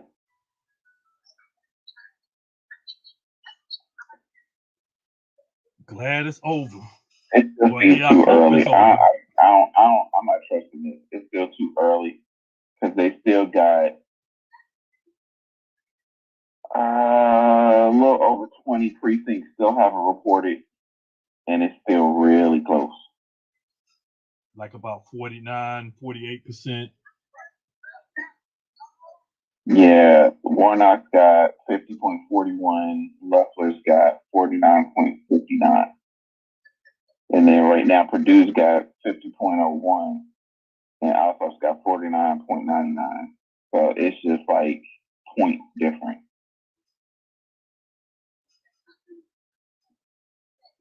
That's in Georgia, right? Yeah. Man, you just don't know. It was just that's right. It was just us. That was it. It wasn't nobody else. Yeah. You had just no don't runoff. know what we went through for the last couple months. If if you can watch a TV here in Georgia or go and check a mailbox in Georgia, oh my goodness. And I'm sure Stephen, you got all the junk mail too, right? So they was knocking on the door. Oh, you had people come to your door? Yeah, they got the canvassers just going around. They knocking on the door. I had somebody. Was it today? Yeah, I think it was today. If not today, yesterday, somebody knocked them. They just stuck a little thing in the door and they knocked them and walked off. I think that was today. But I've had a couple of people come to the door and they know everybody, every registered voter's in the house name. They went through, and they know if you voted yet or not. So once we voted, they finally stopped knocking on the door because then they knew we voted, so they would just skip our house. But I was still getting the text messages and phone calls and stuff coming in the mail. Yeah, they ain't messing around. They trying to make sure everybody know to go vote, which is good because a lot of people don't know to go vote in runoffs and in midterms. So at least they're getting the word out. It's still a little annoying for those of us that do already know to go do it. And hopefully it pays off like it did earlier last year. And Trump's still trying to set it as rigged. Yeah, they're supposed to have that.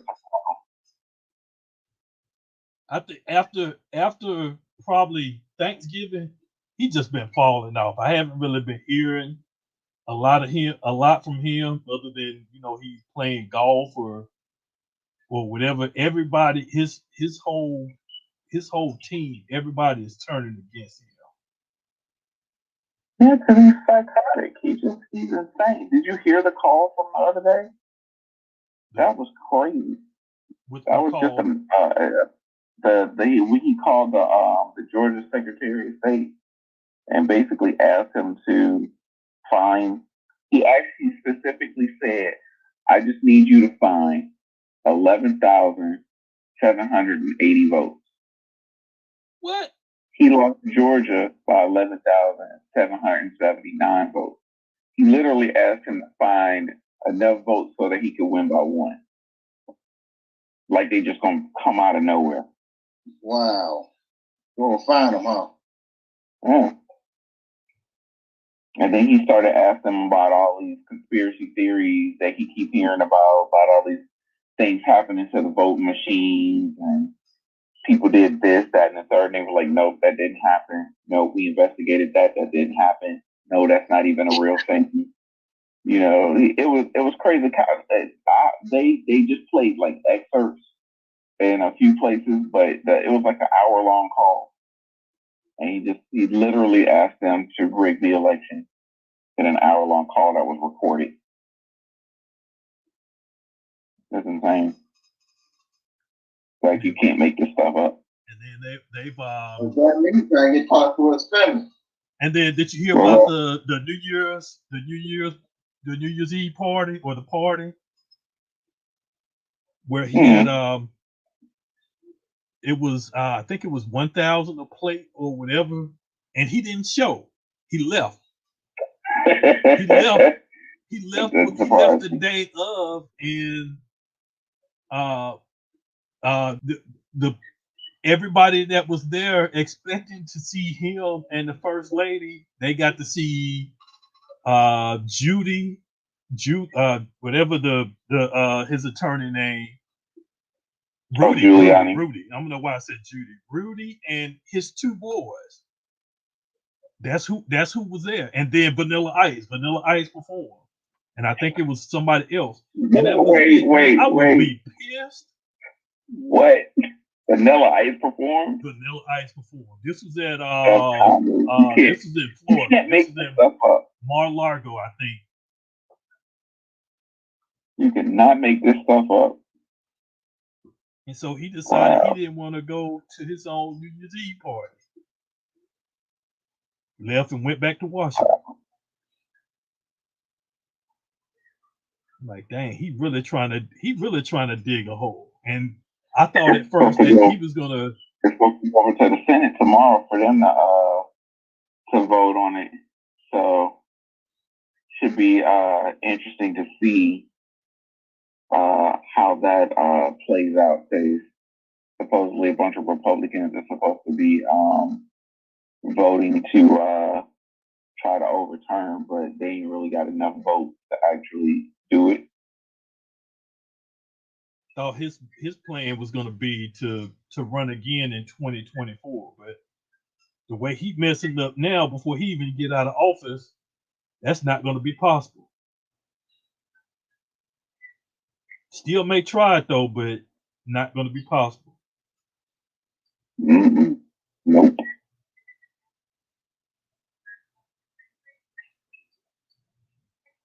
Yeah, but he's gonna try it though.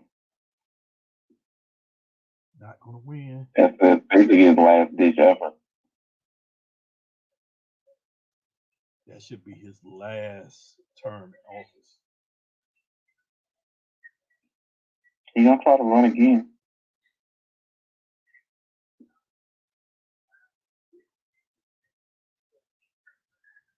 All right, guys. Well, I am about to wrap up.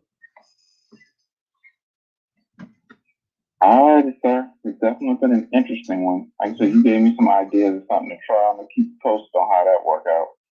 I'm gonna push this poker. I mean, if anything, the poker and the quiz are gonna be the two that I would put money on that people will probably do. I haven't the other two games or the other games, and like I said, there's some games that still won't show up. The basketball.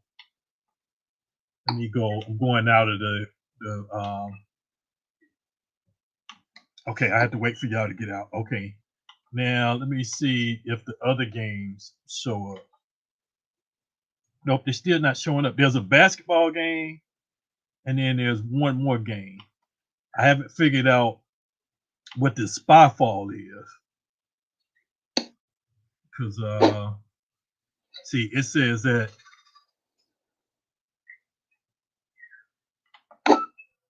okay, well, I never could get it to work.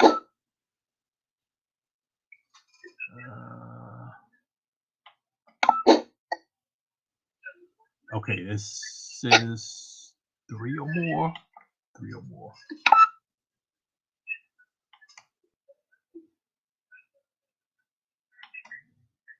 All right, let me see how to play this.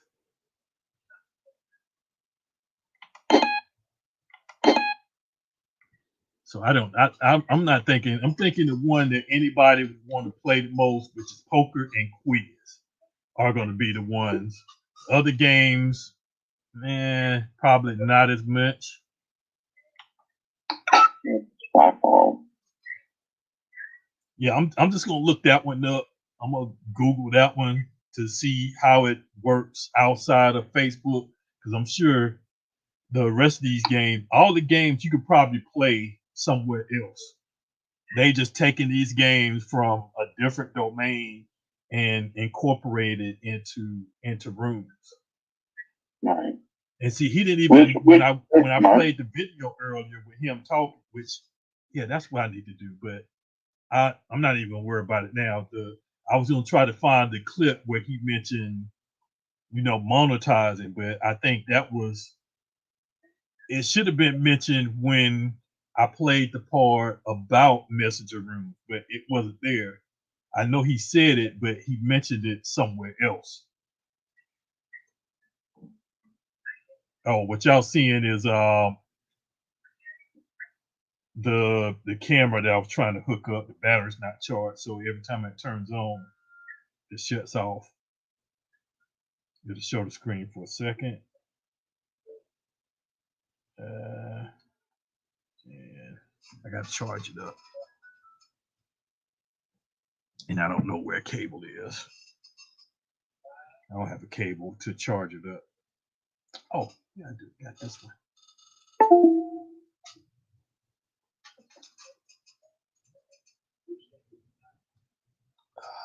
Let's see.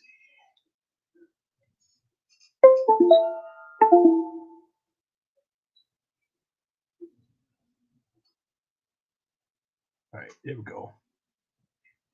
So this is the black camera that I was holding up earlier. And the thing, I need to figure out how to get rid of the stuff on the screen. And this is a whole lot better. This is better than what it looked like at with just the USB, because these cameras are also USB streaming cameras, but using the HDMI port gives you a better quality. And I can change this to 720 at 30 frames if I want to get it. Trying to get to the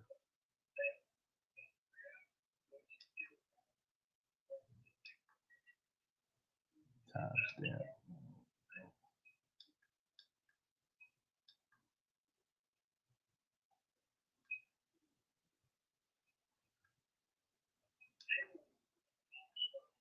Change this one to a 60 if I can find one.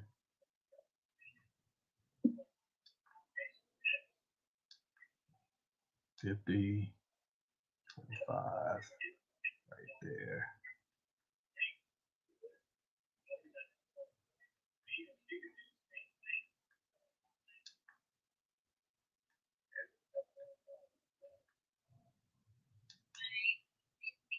I think I'm gonna have to turn it off in order to change.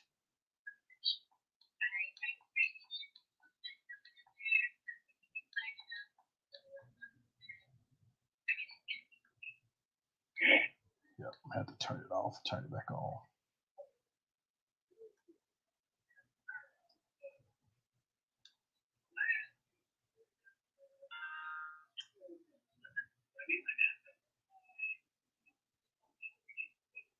So I get all four of these, and this is 720 at 60 frames. That actually looks better than it did before. Yeah, but it's a little grainy and choppy. The 1080 was a little bit grainy. Yeah, it might have been because it was real choppy when you first turned it on, and after it was on for a little bit, it smoothed out, but it still stayed grainy until you went into that menu. So it might have just needed to be on for a second. But this is clear and smooth right out of the gate once you switch to that option. That is camera mode. All right.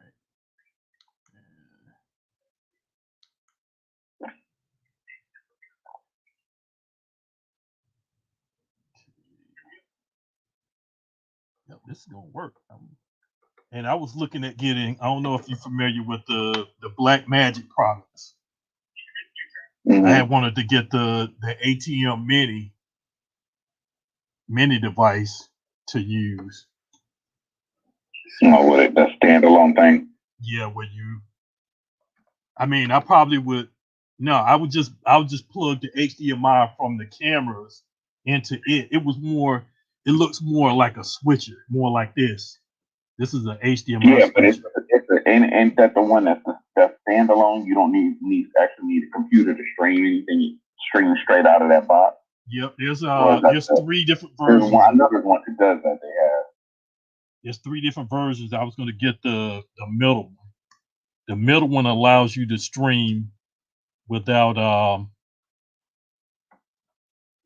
computer. You can just hook the internet right up to it and go Facebook or Twitch or wherever directly from it. I can't set this on anything.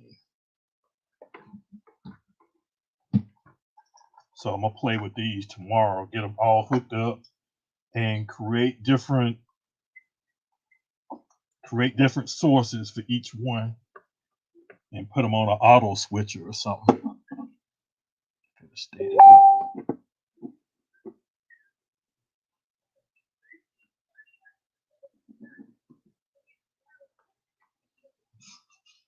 And I didn't even change the resolution of it.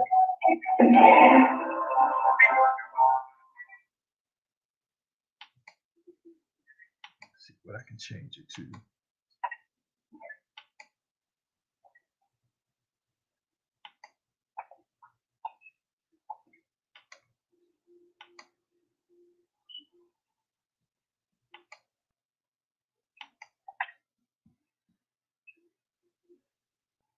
All right, now the one with the green screen.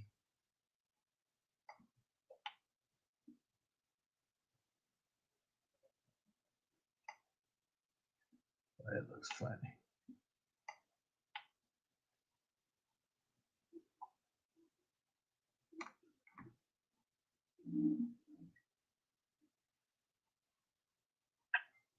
The one right here, well, right here is the black camera, and right here with the chroma key, that's the Sony camera. So this is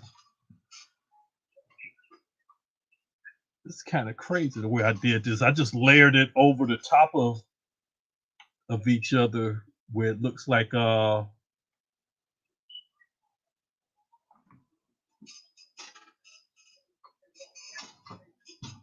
Yeah, it looked like your head was was chopped off. yeah, I was trying to like yeah, right like there. it's separate from your body.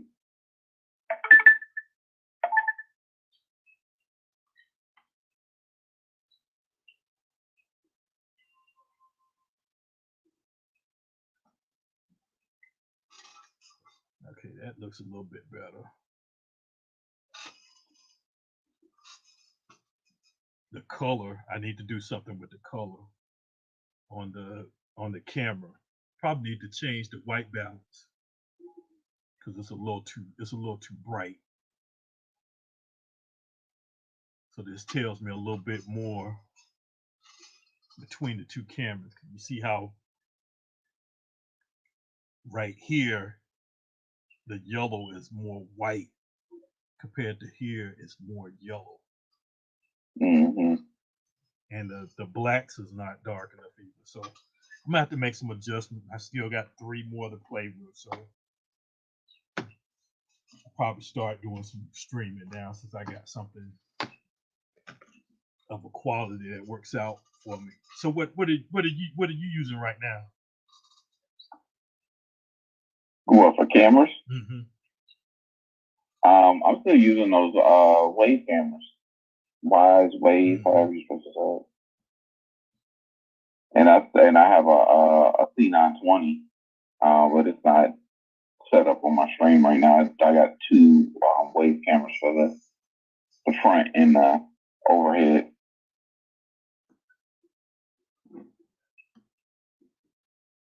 She even got a good picture.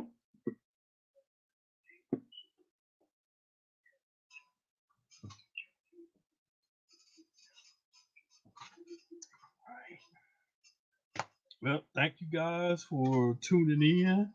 I don't even know what this stream is at right now. I don't even have that screen up. Whew. Almost over 3.5 hours. Yeah, this is gonna be a fun hit right here. That now at this point. All right, well, thank y'all for checking out. If y'all use this, let me know how it works out. We'll try to do something maybe today, later on, just open up a room and just leave it open for people to join in and play. May come in and probably play a little instrumental or light music in.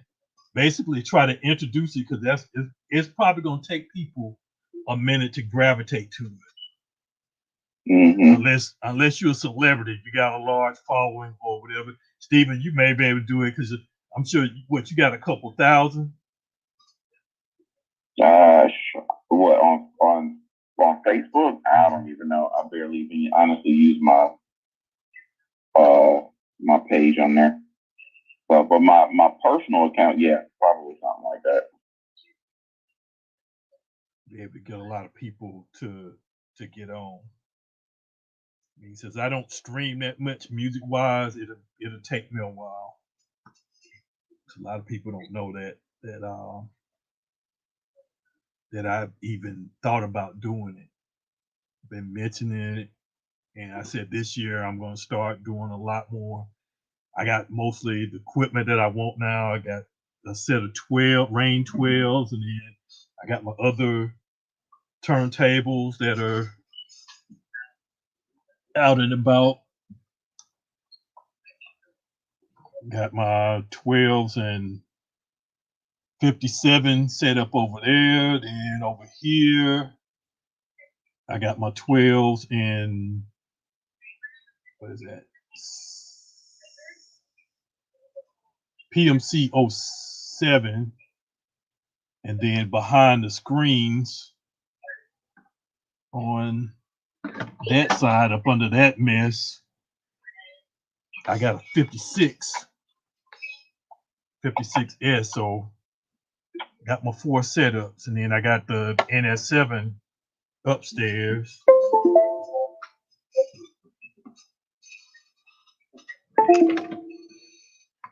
So I got everything set up. I think I'm gonna start doing some streaming once I get my music and stuff organized.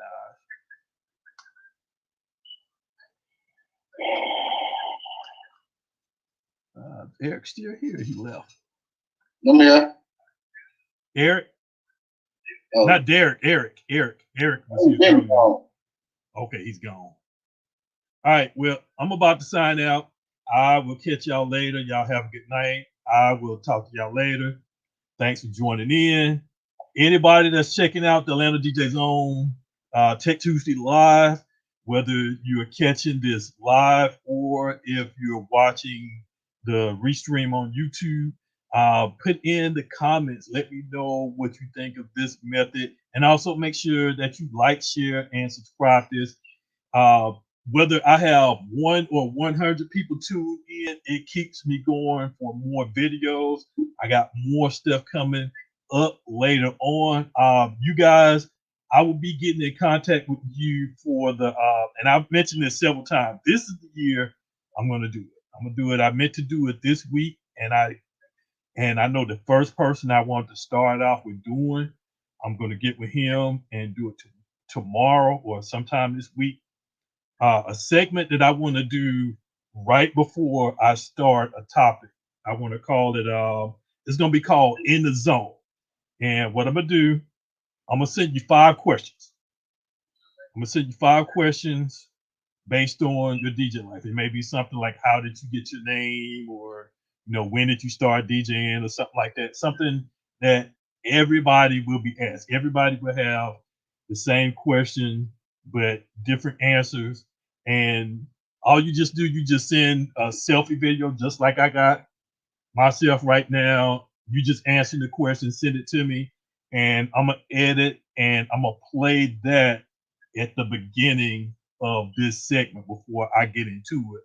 And then at the end of the year, I'm gonna do the best of In the Zone, to where that video is nothing but all 12 or all 52 videos that were done for the whole year, whatever. It's just something that I want to implement. I should have started it today, so I will have 52. I guess I either have 50 or 51. But I'm gonna go ahead and do it. So that is going to start next week. So be prepared. If I send you some questions, if I send you 5 questions, just send the answers as soon as you can, so I can go ahead and edit it and be able to add it into the podcast for whatever week that I'm gonna add it in. Depending on how many people I get at one time, I may just pick out who goes what week at random, or if I just get enough for every week, then I'll just play whoever I have available once it's been edited or so forth. So I'm gonna submit it to everybody, but I'm asking y'all because y'all are here all the time. So I definitely want y'all to participate, and it's something that can boost up your brand, because I'm allowing you to as always. Oh yeah, can't forget this. As always, be able to leave your brand and your promotion by promoting yourself in the podcast. So with no due delay, y'all introduce yourself, where you can be found, where you're playing, or whatever. Whoever wants to go first, go at it. I guess I'll go. Be Subconscious. You can find me with the Atlanta DJ Collective. Me personally, I play now on Wednesdays at 8 o'clock. Every week on a collective, twitch.tv/Atlanta DJ Collective. And I also play on my own channel, twitch.tv/Subconscious BSC. And social media, you can find me Subconscious BSC or Subs BSC, depending on the platform. And Atlanta DJ Collective DJs from around the city come together and try to build a bigger platform than kind of come together as Voltron versus the individual parts. So stronger as a unit. So anybody that wants to come join, wants to come play, even if you want to do a one-off, just give it a shot. Maybe expose yourself to a different crowd that don't know you. Hit us up. We got plenty of space. All right, Mr. Derek, you got your chance to shine. Where can we find you, man? DJ Silent Assassin on Facebook, Instagram, and Twitter. I'm also DJing at high school basketball games in Alabama. All right. I also am a travel DJ. If the money right, I will travel. Are you out? Are you out performing right now at this time, or you stationary? On the Parker High School basketball games. All right, got that. All right, and I am the Kid, aka Ken Ellis. You can find me here on Facebook, Kenya Ellis. My personal page is the Kid. My Instagram and Twitter, I do not remember what all that is, but YouTube, make sure you follow and like, share, subscribe on there at the Kid. That's DAKYDD 007 is where you can find me. So Facebook and YouTube are probably the most two that I use. So make sure that you find and hit me up on there. Thank everybody for checking us out. I know this was kind of long. We went into everything, so hopefully in the beginning you got to see everything that I was trying to explain. Everything else after that was just extra.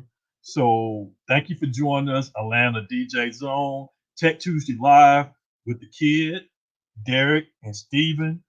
We will catch y'all next week, and I am out. Peace.